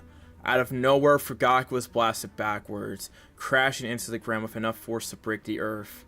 Fat bastard. The Minato I absorbed was a clone. Fugaku snarled and fought as he coughed up blood. He looked up to see Minato watch him calmly, so calmly that it let a sinking feeling in Fugaku's stomach. Your trick was a one-time shot. I won't fall for that again. Fugaku ripped open his shirt, completely ruined by Minato's Rasengan. Minato watched as Fugaku's shirt dropped to the ground to reveal a pure white chest, almost completely made out of Zetsu. How far would you go for power? Minato asked in disgust. The body of the Senju and the eyes of the Uchiha do make a rather nifty combination, Fugaku said, his hands blurring through hand seals. Katon, Goyenkyu, Great Blaze Ball. Fugaku exhaled a meteor-sized spear of fire, completely blocking Fugaku from view. I don't have any seal to get out of the reach of that attack, Minato thought, as he saw the gigantic spear of fire approaching. I guess it would come out eventually, Minato smirked to himself as his body was enveloped by a yellow flare. Boom! The fire spear collided with Minato and exploded in a shower of fire. Fugaku watched with satisfaction as Minato's form was enveloped in the flames so hot that it rivaled Minato's last fire Rasengan. What the? Fugaku said in complete disbelief when he saw Minato's form simply walking out of the debris, right for the rain of flames like he felt nothing. Minato's body was completely yellow, and that wasn't his armor. It was like his body had some type of yellow cloud, chakra flames covering his form. It seemed he had some ethereal yellow armor around him, but skin tight. You like? Minato asked as two ethereal kunai formed, one in each hand. This is my version of the perfect Susanoo, a skin-tight armor that sacrifices all offensive abilities for the ultimate defense. I doubt even a Bijudama could crack my version of the Susanoo. Minato smirked at the panicking face of Fugaku. How? Fugaku simply asked. Naruto knows about the Sharingan than you could ever hope to, Minato said as he readied himself to end this battle for good. He was about to jump forward when both of them felt the village rumble. They looked up and saw a big figure appear. He summoned the Geto Mazu, Fugaku asked, shocked. Is Naruto really pushing him that far? Fugaku thought in disbelief. He was completely surprised when another figure appeared in front of the statue. Fugaku's eyes widened when he spotted the perfect Susanoo of Naruto. It was massive to say the least. It even dwarfed the Geto Mazu, and that was saying something. Don't you see it? You can't win, Minato said as he bent his knees and prepared his final jutsu. His Susanoo may be nearly indestructible, but it ate a lot of chakra, and he didn't have a chakra supply like Naruto. Are you ready, Fugaku? Minato asked, breaking Fugaku from his shock. Fugaku didn't know what came over him, but for the very first time in his life, he felt fear. It hit him like a ton of bricks. He couldn't win. He would never be able to win. Everything he had ever done was pointless against someone like Naruto. The third and last level of my Hirashin, Minato said, and Fugaku could only watch as the ground around him lit up like a Christmas tree. Dozens, if not hundreds, of Hirashin seals riddled the ground, the dislodged rocks, the walls, everywhere. Hirashin no Mai, Dance of the Flying Thunder God, and with 3 simple words, Minato began his onslaught. Fugaku immediately triggered his Kamui and could only look in despair as dozens of Minatos appeared around him. Fugaku took a step back to avoid getting slashed by kunai. He tilted his head only to see another Minato coming for him. He used his Kamui to dodge and nearly screamed in fright when another Minato appeared in front of him. And that was when it hit him. Minato was using his Hirashin at such great speeds that even Fugaku's Sharingan couldn't track him. He was moving so fast that it seemed there were multiple Minatos coming at him from all directions, when in fact, it was only one. 10 seconds. Fugaku gulped when he felt his Kamui ability stretching thin, but he couldn't do anything. He couldn't even make hand seals because he needed his fingers to become tangible, and he knew Minato would slice them off in the blink of an eye. 0 seconds. Minato noticed a slight shift in Fugaku's chakra network and took immediate action. The first move would be crippling him. Minato flashed near Fugaku, who didn't even seem to flinch in acknowledgement. Minato slashed with his kunai, beginning on his left eye, crossing the bridge of his nose and ending in Fugaku's right eye. Arrgh! Fugaku screamed as he dropped to the ground. He clutched his face, blood dripping freely to the ground, and his eyes completely destroyed. Fugaku didn't get to scream much more, as Minato flashed in front of him and finished him with a point-blank Rasengan to his chest. Fugaku's body ripped through the ground as the blue spear drilled into his chest, nearly tearing his body apart the instant it hit him. Minato lost track of Fugaku as he dropped to his knees, his Susanoo vanishing and taking deep breaths. His chakra reserves were empty. His Susanoo, coupled with the final level of the Hirashin for so long, had taken its toll. Minato had done his part in this battle, and he proceeded to flash to safety to rest his body. Konan versus Hinata. Do you know what you are doing? Hinata asked. I have received the will of God, and I must kill you. Any last words, little girl? Konan asked in her traditional neutral and cold voice. Bring it, Hinata replied. Shikigami no Mai, Konan said, her body and clothing turning into small sheets of paper, the size of exploding tags. 2 white wings materialized behind her back, making play of said paper. Konan flapped her wings, rising into the air and diving towards Hinata. Just as Konan was about to make contact, Hinata triggered her water body technique and dropped into a puddle of water, letting Konan fly by harmlessly. The water quickly moved its position, making Hinata reappear on the other side of the battlefield. Konan waved her arms towards Hinata, making hundreds of exploding tags burst from her arm and fly towards her. Hinata used her Byakugan and noticed that the tags were coming from all directions, circling around her, preparing to detonate. Shugo Hake Rokujuyon Sho! Protective 8 trigram 64 palms! A similar version to the Kaiten, but far more effective against Konan's attack. Hinata's hands glowed a soft blue. To the naked eye, it would be just that, but to anyone with a dojutsu or enough talent in sensing, they'd be able to notice extremely thin, sharp chakra blades protruding from each of her fingers. Hinata waved her arms downward, slicing dozens of bomb tags and turning them into worthless pieces of paper on the ground. Hinata's arms were picking up speed, looking almost like blurs and forming some sort of barricade around her. similar to the chitin, but with chakra blades that sliced anything that came near it. As time went by, the tags started decreasing in number by the dozens, and in just a couple of seconds they were nearly reduced to dust on the ground. Tisk! Conan huffed in annoyance. Her attack should have been enough to finish her, but apparently Hinata's reputation as an S-rank shinobi was well earned. Conan blinked as Hinata was suddenly at her face in a burst of speed. Conan quickly found herself on the defensive against Hinata's vicious strikes with both power and speed. Hinata went for a palm thrust into Conan's chest, only for Conan to burst into hundreds of papers.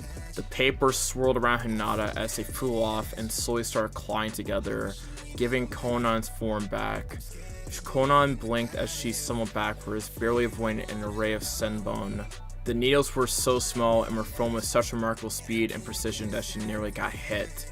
Sutin Kyaku, heavenly kick of pain.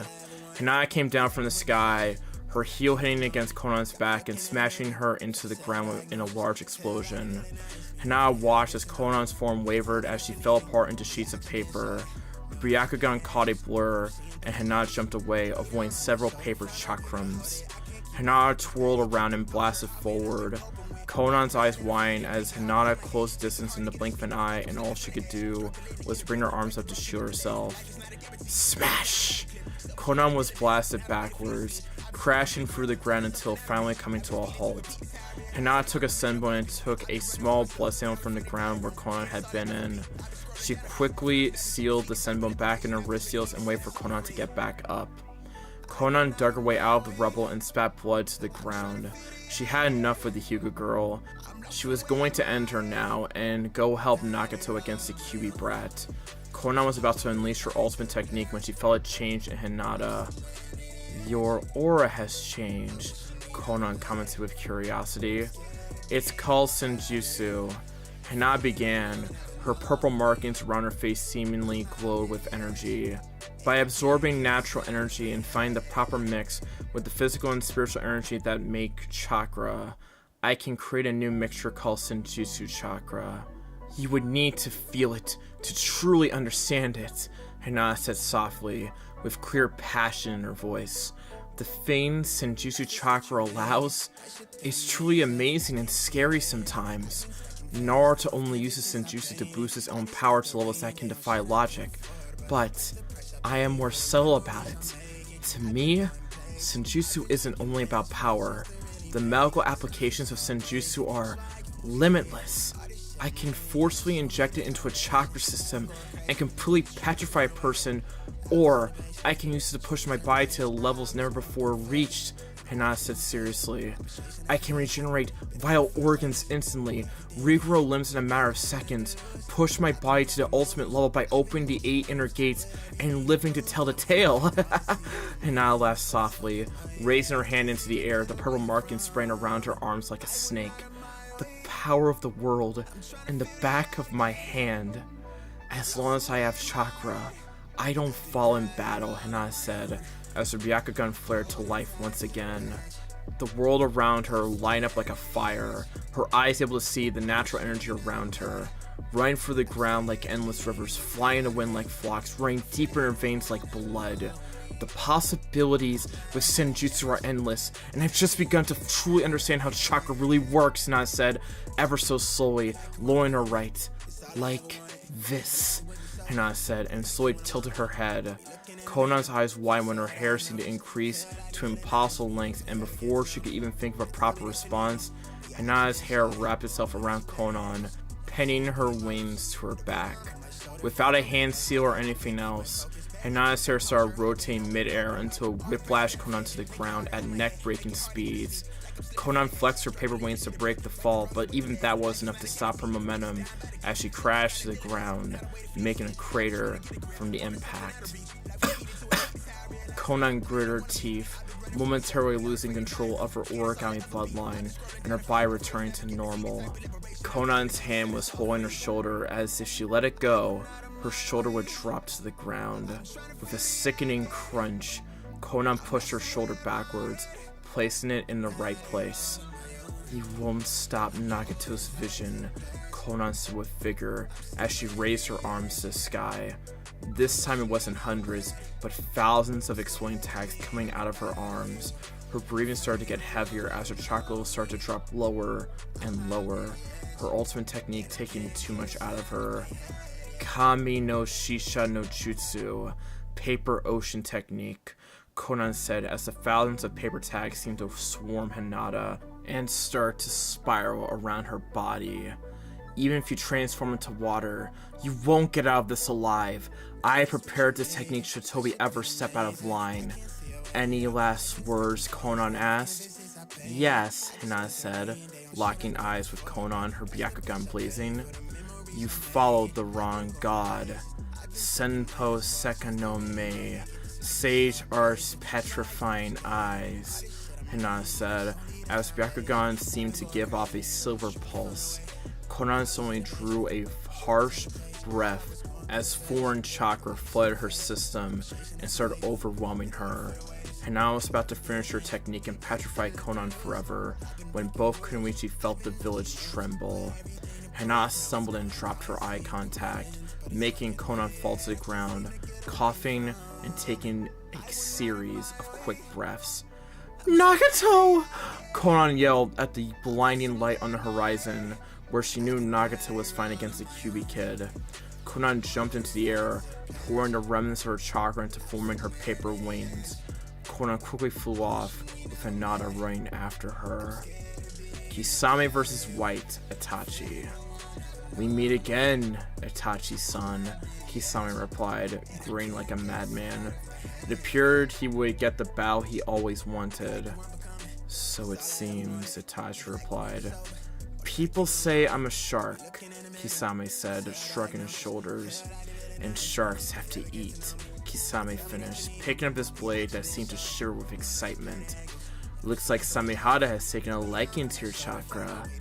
Maybe it was all that time we worked together.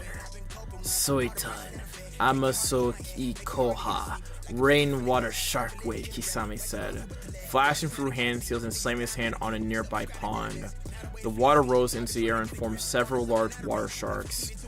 Itachi didn't move from his place and simply took out 5 kunai with explosive tags attached.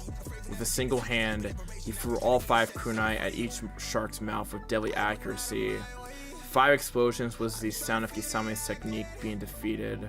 Kisame just smirked when he noticed the explosion. All that water in the air simply reformed into more sharks, although these ones were smaller and they were far more numerous. Kisame jumped into the air and brought his Samehada downwards, trying to smash Itachi. Just as the sword was about to make contact, Itachi exploded into crows that circled Kisame and reformed not far away. Kisame grinned and swung his Samehada backwards, hoping to catch Itachi off guard. A single kunai flew into Itachi's hand and, with dexterity, he simply blocked Kisame's swing. Itachi was flung backwards due to Kisame's raw strength but landed safely on the ground. Both dashed forward again and met in a flurry of punches. Itachi threw a kick only for Kisame to bring his sword to the front to block it with ease. Minutes later, both Kisame and Itachi found themselves struggling against each other. Samehada clashed against a simple kunai and a bout of strength. Itachi's eyes widened and he jumped backwards when the Samehada seemed to become alive and ripped through the branches that hid its real form. I told you, Samehada isn't a simple sword. Kisame grinned as began hand seals. Suiton, Sui Kodan no Jutsu, water shark bomb, Kisame said, thrusting his hand forward, hurtling a big water-made chakra ball at Itachi at high speeds. Katon, Gogyaku no Jutsu, great fireball technique. Itachi jumped backwards to gain some room as he took a deep breath. He released a powerful ball of fire that crashed against the incoming shark, both techniques neutralizing each other in a cloud of steam. Kisame took Samehada by the hand and scanned the surroundings for Itachi, the steam clouding his vision. You lose. Kisame's head twitched ever so slowly at Itachi as he seemed to turn behind him and place a simple kunai at his neck. You really are a prodigy of the Sharingan. Kisame laughed, not all intimidated by the kunai at his neck. But I think you underestimate me. Kisame grinned, bursting into water as another Kisame appeared behind Itachi. this time placing Samehada at Itachi's neck. Kisame felt a small spike on Itachi's chakra and almost bubbled with excitement. So, you were going to use those eyes? Kisame asked, not needing to see the Mangekyo on Itachi's eyes. I already was. Kisame's head did a 180 and saw another Itachi looking at Kisame with a neutral face. The Itachi at Kisame's mercy only shimmered out of existence. No water, no smoke, no crows. Like it was never there to begin with. Impressive, Kisame said, lowering his blade and looking at Itachi carefully. You got new eyes, I see. A gift, Itachi simply replied. How about we end this now, Kisame asked. Our most powerful jutsu against each other, Kisame offered, and Itachi simply nodded.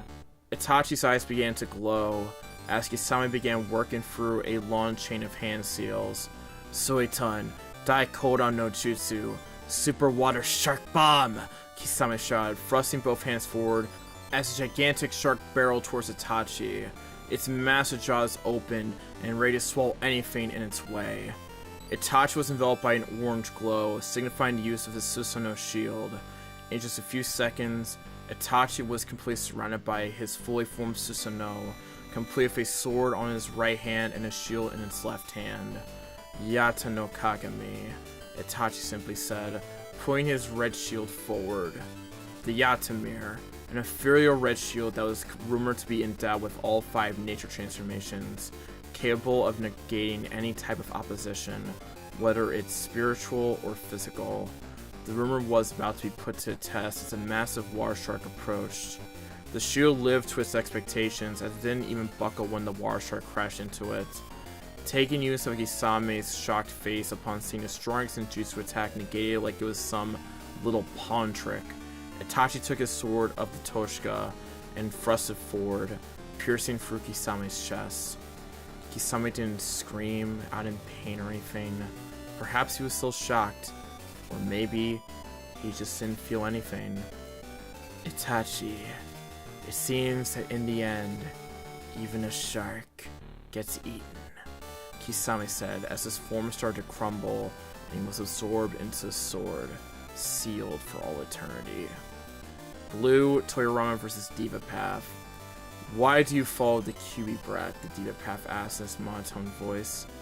Because I believe in his ideals. He and I, we are both realists. We see the world as it is, not as we'd like it to, Blue Toyarama said. And he, unlike my older brother, doesn't think this world will know peace with friendly talks and by playing nice. He will reach peace, one way or another, Blue finished. I see, the Diva Path replied, narrowing his eyes. Who are you? He asked with simple curiosity, no real need to know. My name matters not. I am the man that will support Naruto to the best of his abilities. And if that includes killing you, then so be it, Blue Toyarama said, clasping his hands together in a prayer sign. Soitan, Baku Sui Shoha, create exploding water wave, Blue Toyarama said, as a spiraling vortex of water appeared in front of them. The vortex exploded from the top, coming down against the Diva Path in the form of a gigantic wave. Shinra Tensei! Diva Path raised his hand, pushing the wave backwards.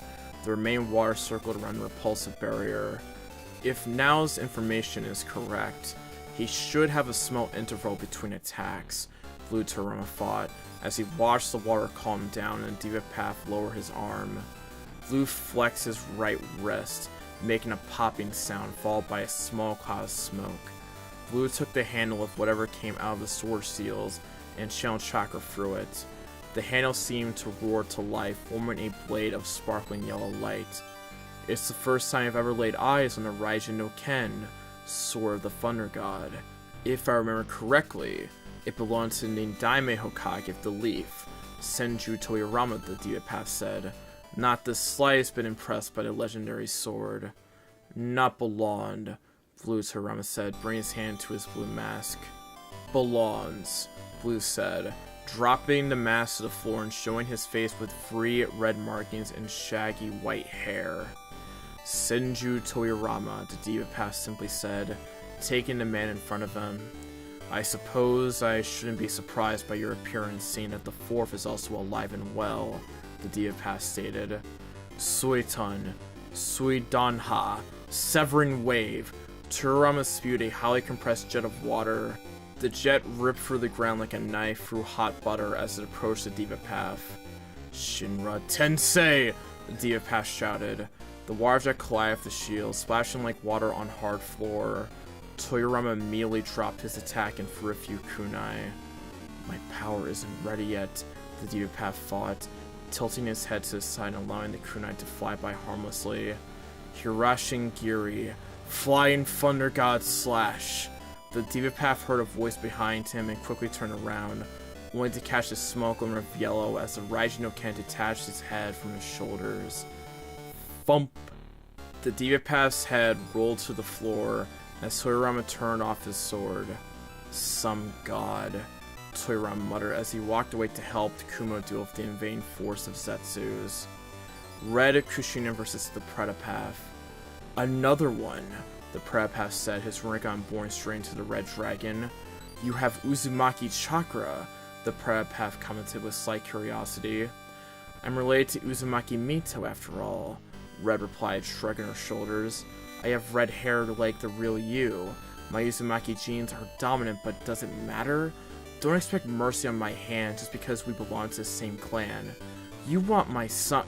Kushina stopped mid-sentence as she was about to reveal her identity. Forget it, Red said, unsheathing her sword from her back.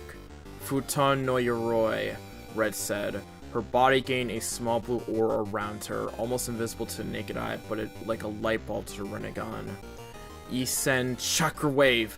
Red flicked her sword, releasing a blue crescent wave of chakra towards the Predapath, who held his ground. The Predapath allowed the juices to hit him head-on, only for the technique to disappear upon contact. He completely absorbed my attack. He must be the Predapath, Red concluded and thought, deciding to resort to more physically oriented attacks. It was good that she was a more physically oriented fighter. Even with her slender frame, she still packed quite a punch. Red took a deep breath and allowed her body to relax. Her aura began to shut down as she dropped her wind armor. No use in wasting chakra when the enemy could simply absorb it into his own reserves. Red buckled her knees and shot forward, leaving a trail of dust. Red swung her sword, the blade whistling as it cut through the air with ease. The Predapath instinctively ducked and jumped backwards to gain distance from his opponent. He himself wasn't an offensive path, but more of a defensive one, and against a fast and powerful opponent like the Red Dragon, the Predapath found himself troubled. The Predapath quickly found himself on the defensive against Red's unrelenting attacks and vicious strikes. Red narrowed her eyes when she saw a black metal rod appear from the Predapath's hands and parry her sword. Both weapons clashed with a resounding bang. Orange sparks flying as both metals grind against each other in a battle for supremacy. Red took a single hand from her sword and pointed straight at her opponent. The Predapath noticed a small glint in her palm. His eyes widened and immediately pushed himself backwards as a golden chain sprouted from her hand, grazing his cheek and drawing a small line of blood. Chains as well? Is she related to Cutie Bride as well? The Predapath mused and thought, struggling to dodge the incoming chains that seemed to increase in number as time went on. The Predapath couldn't do much against such an opponent, and in desperate times come desperate measures. The Predapath rushed forward, dodging a few incoming chains as he made his way to Red, who was stationary while using her chains.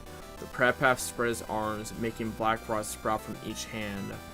Red raised an eyebrow as the Predapath jumped into the air and flexed both rods at her, hoping to end her quickly. Red tilted her head in confusion as the two chains shot from near her feet and wrapped themselves around the rods, snapping them like rotten wooden twigs. Red swung around and smashed her foot into his chest, sending the Predapath sailing through the air and laying harshly on the ground. The Predapath looked up and quickly rolled on the ground to avoid a volley of shuriken. Chain style, Red said, placing both hands on the ground and looking up towards the Predapath. Chain forest, Red said, as the ground started to rumble ever so slightly. Hundreds of chains burst from the ground near her hands as they made their way against the Predapath. The chains seemed like snakes, slitting their way to their target. The Predapath could only look in horror at the incoming amount of chains. He knew that it was the end for him. He could never dodge that amount of chains, no matter how hard he tried, so he simply accepted his fate. The chains wrapped themselves around his arms and legs, ripping him apart in a matter of seconds. Green, Hashiran versus Animal Path. Kuchios no Jutsu, Summoning Jutsu. The Animal Path wasted no time talking to the Green Dragon. There was a big cloud of smoke as the ground started quaking. A giant rhino burst from the smoke, stomping his way towards the Green Dragon, who was already going for hand seals. Mokuton, Hote no Jutsu, Laughing Buddha Jutsu. Gigantic wind hands erupted upwards from the ground. These hands quickly wrapped themselves around the incoming rhino, halting his progress and pinning him to the ground. The Animal Path slammed both hands on the ground, bringing forth more summons. This time a loud shriek filled the air as a summon shot from the smoke and high into the sky. Green was momentarily distracted with the burst summon that he didn't notice the ground beneath his feet start to crack. A giant centipede burst from the ground, sending Green flying for the air, but he landed gracefully a few feet away. Looking at the rhino, Green forced his wood ninjutsu upon his enemy, making the wood hands clench around the animal. The rhino groaned in pain until he burst into smoke. The bird gave another shrill as he looked down and plummeted towards Green. He jumped backwards as the bird crashed to the ground, the bird's beak drilling into the earth. Green was still in midair when he felt the earth rumble. He looked backwards to see the large centipede burst from the ground and open its mouth. The centipede gobbled Green in a blink of an eye and closed its massive jaw. Mokuton! From the centipede's mouth came the muffled voice of Green as several spikes of wood emerged from the ground. These spikes impaled the centipede in multiple places, raising him into the air like some piece of meat on a stick. The summon burst into smoke, letting Green land safely on the ground. Green looked towards the Animal Path, who was on top of the bird's head, out of Green's reach for now. Kuchios no Jutsu, Summoning Jutsu, the Animal Path muttered. Another cloud of smoke followed by a large brown-colored dog with a chakra seer stuck through its head. Roar! The dog buried his fangs and charged forward, the ground shaking with each step he took. Green held his ground, his hands boring through hand seals faster than the average per eye could follow. Mokuton, more Kuryu no Jutsu, Wood Dragon. A big wooden dragon with glowing yellow eyes burst from the ground. The wooden dragon coiled like a snake before sprinting forward at high speeds.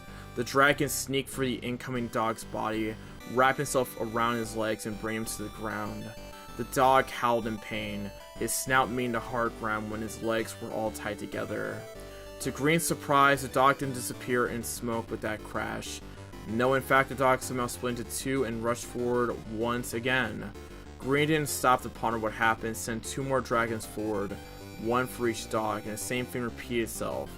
The dog crashed to the ground and proceeded to split and slip through the dragon's grasp.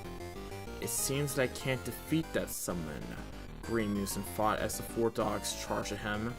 Mokuton, Shichuro no Jutsu, four-pillar prison, Green said.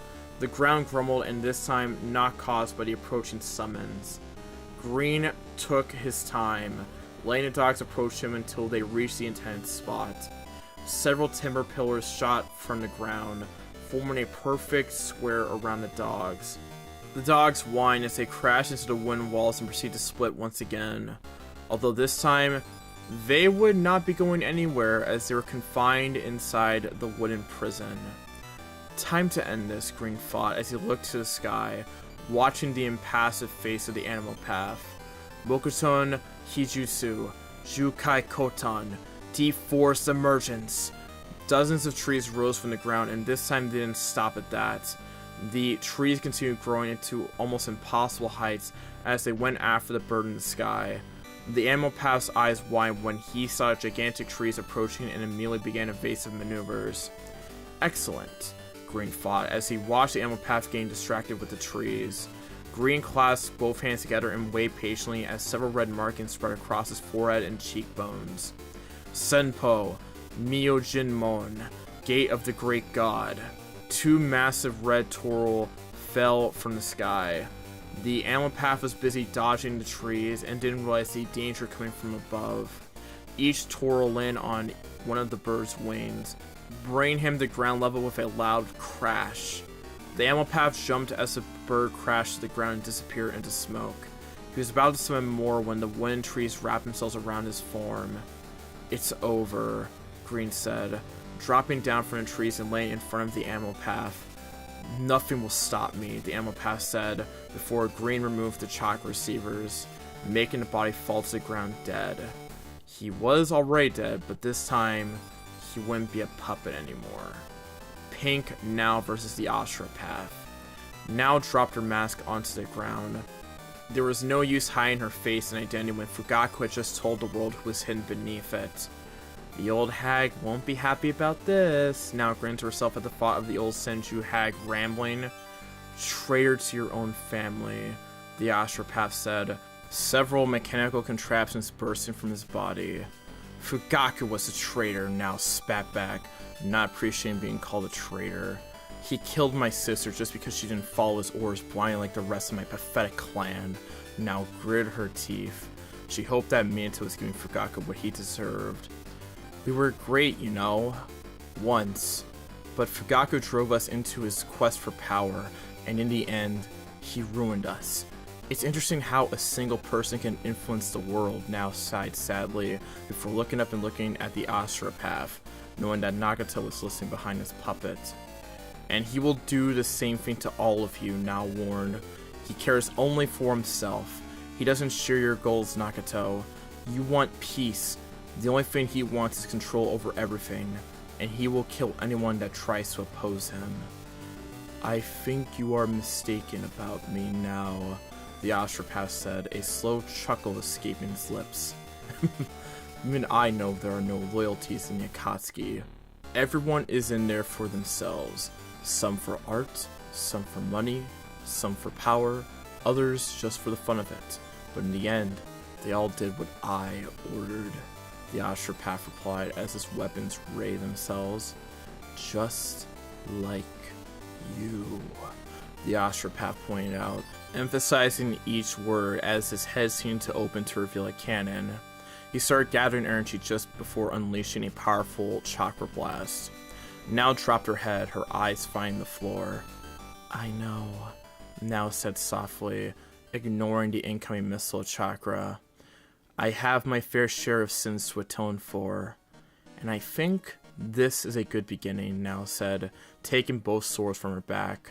Now raised her head, her eyes bearing a look of fierce determination. She extended both arms forward and sliced the incoming chakra ball with ease, making it explode right in front of her. She raised a single arm to her face, shielding her eyes from the heat of the blast. Her Sharingan caught moving through the cloud of smoke, and she immediately jumped backwards. The ground where she stood exploded when a small missile landed on the ground. Now looked up to see several more missiles heading towards her.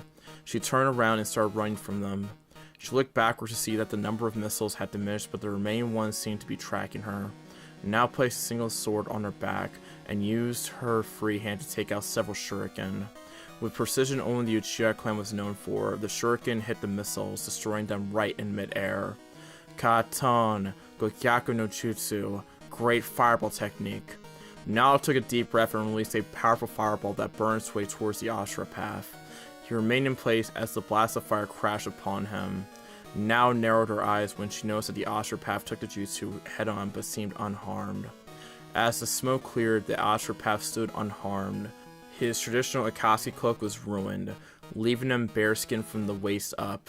Instead of traditional pink color skin, Astra's chest was nearly all silver in color, with several metallic plates. Tsk! Now thought when she noticed that her fire attack did nothing but to melt his clothes. She would need more heavy, powerful attacks if she wanted to break through that shell of his. Genjutsu was out. Taijutsu was, well, since she didn't have enough raw strength to break that kind of metal, that was out as well. Ninjutsu it is, now thought with a grin, her Sharingan slowly spinning and her black Tomoes blurring together to give birth to her eternal Mangekyo Sharingan. She shivered when she felt the usual rush of chakra into her eyes. Only a shinobi with a dojutsu could ever relate. It was like scratching that itch that wasn't really painful, but it was enough to be uncomfortable. Perhaps she just liked using Sharingan, or maybe it was the enhanced vision that came with it. She took a deep breath and pushed those thoughts away.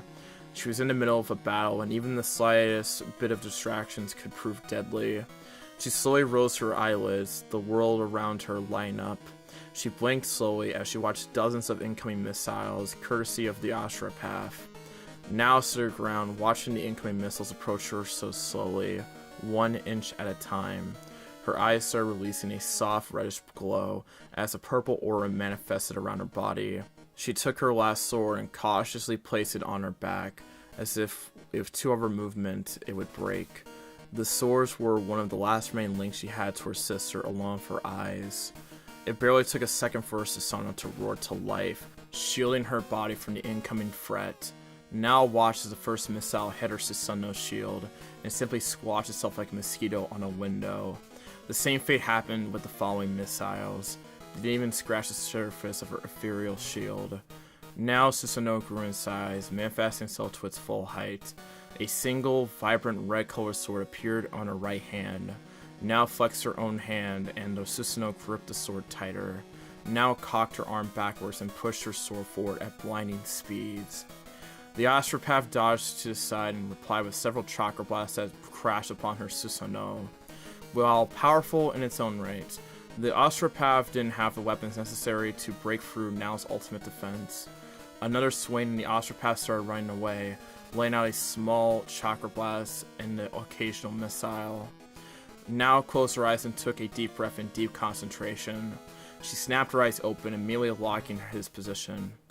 Amaterasu. A wave of black flame exploded on the Astra Path, who fell to the ground. Now narrowed her eyes when she saw his bones shifting under his skin. The arm burning with the black flames of Amaterasu simply fell to the ground like some disposable object. She watched as another mechanical arm took its place, like nothing had ever happened. Looks like I need to either destroy this body completely or take out the chakra receivers, now mused and thought, as she watched the Astra Path point his arm at her and form a fist. His fist detached from his arm before rocking towards her. Boom! The fist missile crashed against her Susanoo, and yet again, nothing but smoke. This is getting nowhere now, thought with disappointment.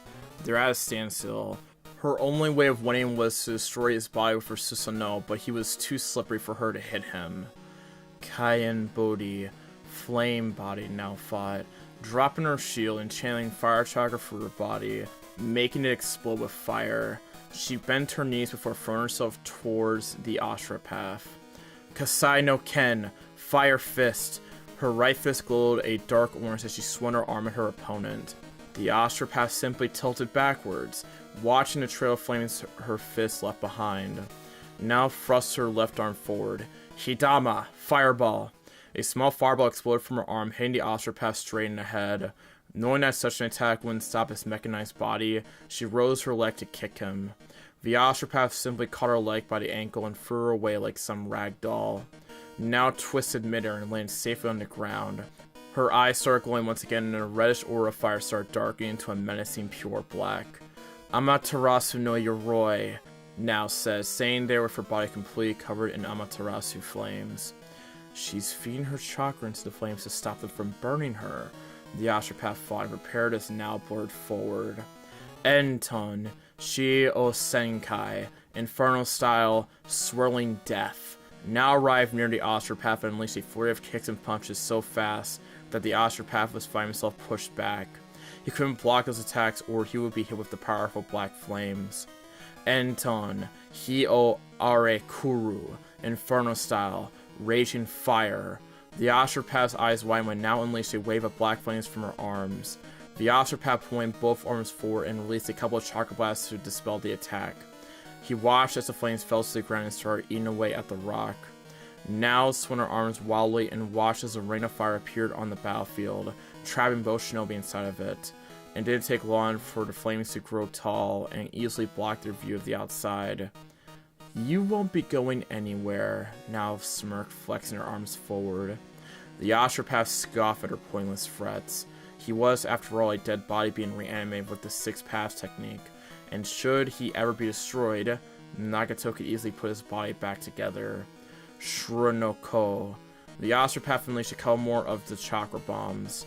Now twirled, avoiding a ball of chakra, and swiftly ducked another one. Now rushed forward, taking out both swords in the process. Enton, Kasai Surashu, Inferno Style, Fire Slash. Now Swinner's Blade and unleashed a black crescent wave of chakra. Now washes her attack, connected and chopped off one of his arms, only for it to regrow once again. Now took a deep breath and channeled all the chakra she could into her leg and sword. Her swords took a darker aura, causing the black flames to increase in size and heat. She looked up and locked eyes for her target just before whispering her ultimate Kenjutsu technique. Enton, Enha Kishu no Jutsu, Inferno Style, Flame Blade Assassination Jutsu. Her body shimmered out of existence. The Astropath's eyes widened when he felt the surge of power and completely lost track of now. He felt a small air displaced behind his back and immediately turned back. All he caught was 7 streaks of black before now disappeared once again, back to her original position. Now smirked as the Astropath fell to the ground in a mix of severed limbs, 7 precise and incredible powerful strikes. 1 to take his head, 1 for each arm, 1 for each leg, and 2 more to his chest, essentially leaving nothing but chunks. With a final Amaterasu, she left his body to slowly burn to the ashes. Outside of Konoha. This isn't very graceful, yeah, Datara said, tired of waiting in the trees hidden from sight. Be quiet, Datara, Sasori reprimanded. Both Akatsuki members were outside of Konoha's walls waiting for their contact to arrive. The problem was that both of them had rather short tempers and waiting wasn't something either liked to do. I'm just saying, these tree huggers have no respect for art, Datara grumbled. Sasori was about to reply when 2 shinobi dropped in front of them. Datara and Sasori, Torun asked. We are here. Don't keep us waiting anymore with worthless questions, Sasori replied harshly. Both root shinobi said nothing but merely started walking towards Konoha with both Akatsuki members in tow. This way, Torun said, leading the group through a more quiet entrance other than the main gates. Torun and Fu led the Akatsuki members through the barrier that covered Konoha without raising any type of alarm. Where are our marks? Sasori asked, making both root members stop walking and turn to staring intently at Sasori. We do not need to remind you of your deal with Danzo-sama, do we? Fu asked with a dangerous tone in his voice. We will keep our end of the deal. We will draw the attention for dragons into Kumo in exchange for the Bijou, Sasori explained, and Fu nodded, resuming their path towards their objectives. Minutes later, both Akatsuki members and the 2 root shinobi were staying outside of the Senju compound. They were staying a bit away so they didn't get detected. My bugs tell me that the dragons are still in there, along with the Ichibi and the Nanabi, Torun said. Let's go then, Datara said, rising from the ground but was stopped by a hand on his shoulder. Don't be foolish, Fu warned. There are 5 seal masters living there. Anyone not authorized to enter the compound would be reduced to ashes before he could even cry in pain. We must wait for them to leave. I will interrupt the Ichibi from getting called, and from there you will take charge. Understood? Torun asked, and both Datara and Sasori nodded. With Kakashi. Kakashi jumped from rooftop to rooftop, his form blurring through the buildings as he made his way to Yugao's apartment. A few minutes later, Kakashi found himself staying at her front door. Unlike other shinobi, Yugao had a small apartment in a building shared with civilians. Yugao was one of the few shinobi whose house building was shared. Most shinobi preferred their privacy and usually lived in single, separate houses. This, of course, didn't apply to clans. Then again, clans were usually the big families and not random strangers all living together in the same building, split only by a few walls. Kakashi knocked on the door and waited patiently for a reply. Seconds quickly turned into minutes, and Kakashi knocked once more. Getting no response, Kakashi leaned in and placed his hand on the wooden door and listened for any sounds coming from the interior. Strange, Kakashi thought as he kneeled on the ground, staying a few inches away from the door lock. He went to his pockets and retrieved a small case, no bigger than his own hands. He set the case on the stone floor and quickly unrolled the fabric to reveal a few shiny metal tools. Kakashi nearly felt like whistling as he took a thin metallic lockpick and introduced the tool into the lock. Kakashi listened and felt for the clicks as the lock pins were placed in the right place, allowing the tumbler to rotate freely. Kakashi pocketed his tools and opened the door. The first thought that came through Kakashi's mind was amusement. Shoes tucked away in a corner, 2 swords hanging neatly in a nearby wall, a small shelf filled with books, no empty room for more, and surprisingly enough, no books lying around in the house other than the bookshelf. Still the same old perfectionist, Kakashi thought to himself, walking towards the room and silently opening the door. His Sharingan came to life as he gazed in the darkness of the bedroom and saw nothing more than an empty bed. Kakashi went to check the remaining rooms but found no evidence of Yugao. All of her clothes and equipment were still here, so he ruled out defecting. Kakashi was closing the door out of the apartment when his nose caught a familiar scent. Hayate. That explains her absence in her home, Kakashi thought with a grin, as he closed the door and made his way towards Hayate's house where he was sure he would find Yugao. It took only a couple of minutes for him to reach his new destination. Hayate's house was an ordinary house, but unlike Yugao, Hayate lived alone in the building. Kakashi approached the door and, like any good neighbor, he politely knocked on the door and waited for someone to answer. Kakashi's eyes narrowed when his nose smelled something metallic. Blood. Kakashi concluded as he took a step back and kicked the door open, blasting the wooden handle right off the hinges. The house was a mess to say the least. There was blood everywhere and signs of a small battle. Kunai and Shuriken were on the floor and walls. The tables were destroyed along with the chairs, pieces of the walls on the ground. Kakashi quickly searched the house for any signs of Yugao or anyone else. The amount of blood that was sprayed around the apartment was too much for someone to survive. He chose to follow his nose, trailing the scent of blood to its source. Kakashi quickly reached another door, presumably to Hayate's bedroom, and decided to take caution. Something had happened here, as it wasn't pretty. Kakashi stealthily approached the door and slowly pushed it open, the wooden frame creaking ever so slowly. Yugao! Hayate! Kakashi shouted as he saw his two comrades lying on the ground in a pool of their own blood. He quickly rushed to their side, hoping that they would still be alive. Kakashi gingerly brought a finger to her neck in sign relief when he felt a pulse. A weak one, but a pulse nonetheless. Kakashi... Yugao muttered meekly, barely able to part her lips. Hayate seemed to be in an even worse state, completely unconscious. They were lucky to have fallen unconscious with their wounds facing the floor, somewhat stemming the blood flow. Kakashi did a quick overall scan of the room and found another person lying in a nearby corner with a sword driven through his chest. An assassin, Kakashi mused and thought, noticing a single white mask on the attacker's face and simple Anbu clothing. Shaokun Jutsu, Kakashi said, making a clone of himself and hoisting Yugao over his shoulders, with one hand applying pressure to her wounds. Kakashi's clone did the same with Hayate, as both dashed towards the hospital. During their way, Kakashi made another clone and informed Hokage that someone had targeted her bodyguard. While Yugao was adjoining and one of the best, there were far more likely targets for an assassin inside the village. Everyone knew that Yugao was an Anbu, but a mere few knew that she was the Hokage's bodyguard. Just thinking that someone had found their identities and made a move on them was troubling enough. With the Akatsuki en route. Now! Torin shouted as the four members stormed the Senju compound. Gar was about to respond to Naruto's summon when a swarm of bugs burst from the ground, ripping through the wooden floor. Futon Daitopa, great breakthrough. Gar took a deep breath and unleashed a powerful gust of wind, breaking the swarm and pushing the insects backwards. Without a second thought, Gar jumped towards the window, smashing glass and aiming on the outside of the Senju compound. Sand started flowing freely from his wrist as it started crushing the flying bugs. Bugs were a specialty of the Aburame clan, and Fuchan. Gar found in confusion as to the person responsible for the attack. Katsu! Gar's eyes widened when a white bird appeared right from his face and started glowing. He barely had time to shield his face as he was blasted back, his sand skin cracking slightly due to the explosion. Gar cursed beneath his breath as he twisted midair and landed on the ground. Boom! The ground beneath Gar's feet suddenly exploded, covering his form in smoke. All done. Datara's smirk coming down from the sky on top of this clay bird. His cocky smirk was quickly wiped from his face when the smoke cleared and instead of a battered Gaara, he found a solid cocoon of sand in its place. Akatsuki, is it? Gaara asked rhetorically as the sand cocoon opened slowly to show his neutral face. You are either very brave or very stupid to attack one of the 5 great elemental nations in broad daylight, Gaara said, stepping on top of a small chunk of sand and starting to float in the air. Datara was not happy his plan hadn't worked. Now he had to actually fight the HP Jinchuriki.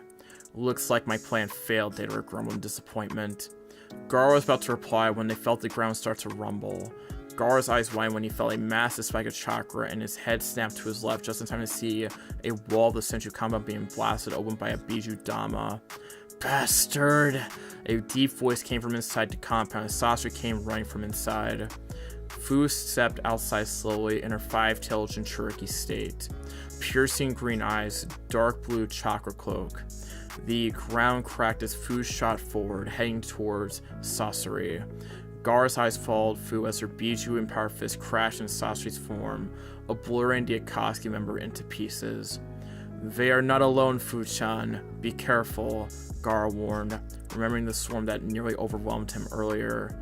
Let me out! I want to play too! Shukaku yelled from inside Gaara's mind. This is no time for jokes. They're attacking us and Konan isn't responding. Fu's attack should have drawn a lot of attention, Gaara replied, and Shukaku frowned. I haven't used this body in years. A voice broke Gaara from his thoughts as his eyes turned to the new voice. Sasori of the Red Sand. I wondered when you would show your face to us, Gaara said. You are well informed, Sabaku no Gaara, Sasori replied, stretching his wind limbs. We know about your organization than you could ever hope to think, Gaara said. Fu slowly made her way towards his side as more sand started pouring from his storage seals. Fu-chan, are you in control? Gaara asked towards his partner in Biju form. Yes, Fu snarled at the Akatsuki members. Go, Gaara said, racing in a wave of sand as Fu roared and dashed forward. Datara's bird quickly flew high into the sky, out of range from Gaara's sand. Sasori disposed of his Akatsuki cloak to reveal his puppet body. From his back came several metal blades that blocked Fu's punch. Roar! Fu roared, releasing a shockwave that pushed Sasori backwards and cracked the ground from the pressure. Sasori skidded through the ground until he stopped. Tsk! Sasori sighed beneath his breath as he took his favorite puppet. Things weren't supposed to be like this. There wasn't supposed to be a battle in the first place.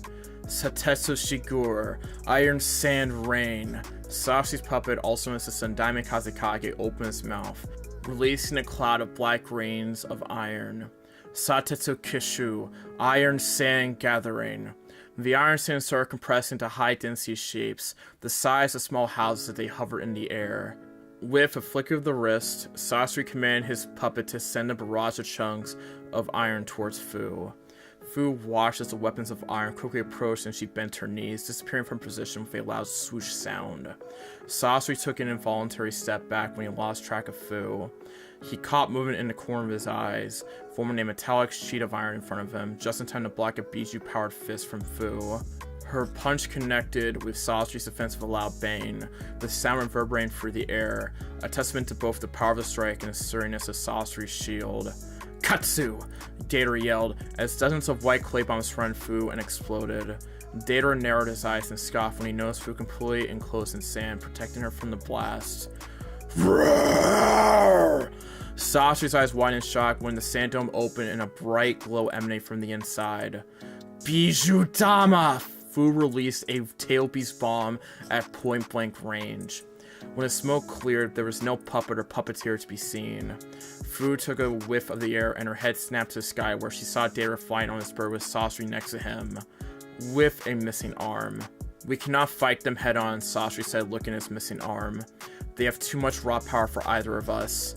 In that case, Datara grinned as his hands flew to his backs on his legs. He took out a big chunk of clay and started mowing it. See free! Datara yelled, throwing his creation into the sky. With a single hand seal, his creation increased in volume, taking the size of a small building and started plummeting to the ground. Gaara's eyes widened at the sheer magnitude of the incoming clay meteorite. A bomb of that size would destroy a chunk of Konoha. Gaara fought in panic, raising his arms to the sky. Sand started pouring out of his wrist seals like rivers. Kusapo Heki, giant sand shield, Gaara said as the sand started covering the Senju compound. A giant shield started forming itself mid-air, right in the path of the incoming explosive. Boom! The explosion lit the sky and Gaara gritted his teeth, pouring more power into his shield to protect the village from the blast. Once the explosion had cleared, Gaara took a deep breath as he fell to his knees. He poured too much chakra into the technique to defend the village. Give me some chakra, Gaara said to Shukaku, huffing as he kneeled on the ground for support.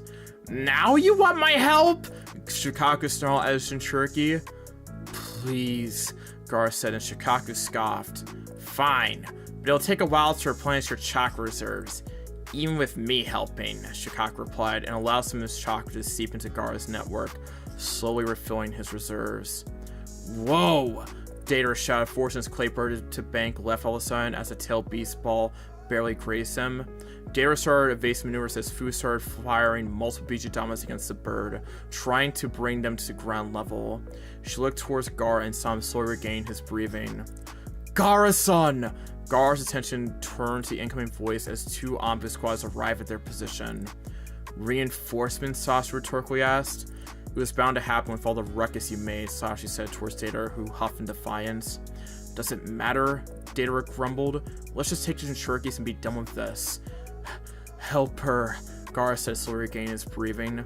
Gaara watched as one Anbu group dash after Fu, and before Gaara could explain what was happening, one of the Anbu slapped a Biju suppression seal on Fu's body. Fu roared as Chomei's chakra was suppressed and a link to her Biju closed off. What are you doing? Gaara yelled as the main Anbu squad tried to do the same with him. Gaara was lucky to have his hand that automatically pushed the Anbu back.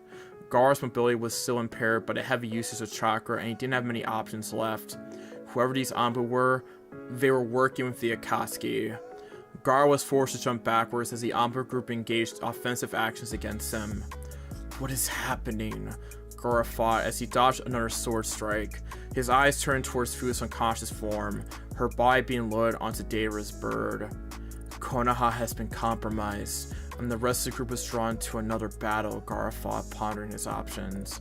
2 Akatsuki members along with 8 Anbu members were too much for him right now, as he was drained. Gaara did the only thing he could in this situation. He channeled what chakra he had available and shooting Shin away from the battlefield. Oi! Datara yelled when he noticed Gaara disappearing in a tornado of sand. The HB is running away! Forget about him, Datara. We'll use him to not be as bait. He will come for her, Sasha explained, but Datara grumbled nonetheless before accepting the facts. Sasha jumped on top of Datara's bird as the two flew away from Konoha, knowing that Gaara wouldn't take long to come after them. With Gaara canceled his Shinshin due to lack of chakra, arriving a few miles away from the Senchu compound and collapsing against a tree, taking deep breaths. He looked over his shoulder, scanning his surroundings for any possible shinobi. He could trust very few people if Konoha's Anbu had been compromised.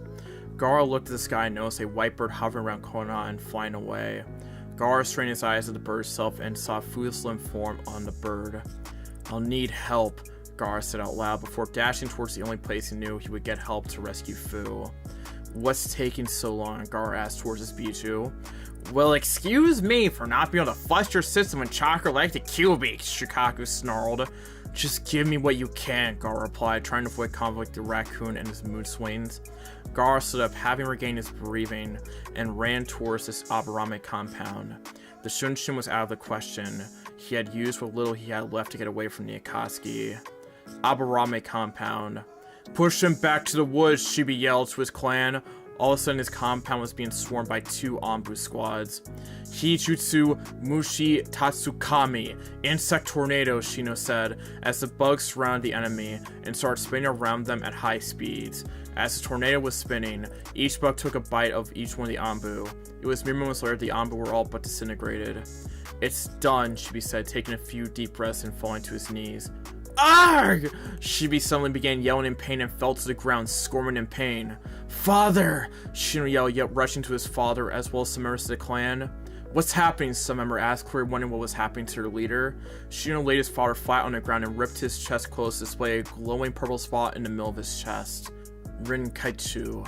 Phosphorus destruction insect, Shino simply said, ignoring the gas of everyone around them. Rinkaichu, a rare breed of nano-sized venomous insect that destroyed the body cells, causing excruciating pain in the process. Take him to the hospital! It's too late for that. We would never make it in time, Shino replied, ignoring the protests of the rest of the clan. Shino, Shibi gasped, reaching for his son and bringing him closer. The clan, it's up to you, Shibi whispered, dying and his arm dropping limp to his side. The Aburame clan, a clan that valued logic above all, a clan that taught each member to bury emotions, to remain objective on the field, or even having been taught all of that, Shino couldn't help but let out a small tear. Damn it, Shino swore, punching the ground. Report to the Hokage, Shino said, but neither member moved.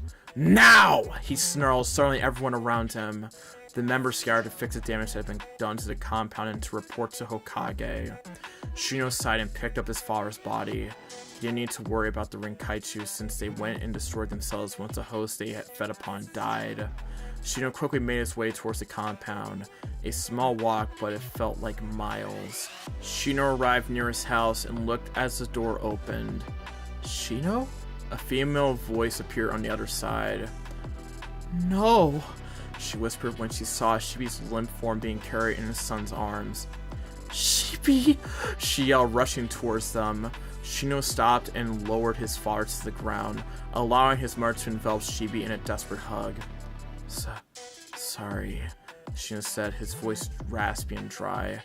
They took us by surprise, and one of the attackers was one of us, Shino whispered, watching his mother swallow herself in grief at the death of her husband. He's in a better place now, Shino offered, feeling completely helpless. He had already accepted his father's death and was trying his best to help his mother. Stop rationalizing everything, his mother yelled, her eyes red with tears. He was your father, and you can't even spare a single tear in his honor? Do you even feel anything for us? His mother asked. I would sacrifice anything for my family, Shino replied instantly, and immediately snapped to attention. Stay behind me, Shino ordered, feeling a presence rapidly approaching the compound. His eyes looked around until he caught Gar approaching, and the first thing he noticed was his state. Sweat dropping from his face and his chest weaving heavily. What happened? Shino asked, shouldering Gar so he didn't fall to the ground. Akatsuki, Gar replied, and Shino was immediately on alert. They took Fu, Gar said softly, and Shino's heart sank. First his father, and now Fu. Where? Shino simply asked, but Gar noticed a slight edge in his voice. Gar looked to the ground and his eyes widened when he saw Shino's father dead. You were attacked as well? Gar asked, and Shino nodded. Looks like it had been a joint attack on the clans in the village.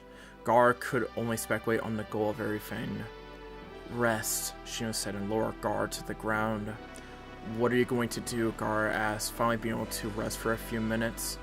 We are going after Fu, Shino simply said, and started walking away. Wait for me to come back, Shino said, and Gar nodded in acknowledgement. Go, his mother interrupted him. Give them hell for me. His mother smiled sadly, and Shino nodded. Aburame Hive. Shino arrived at the center of the woods surrounding his compound.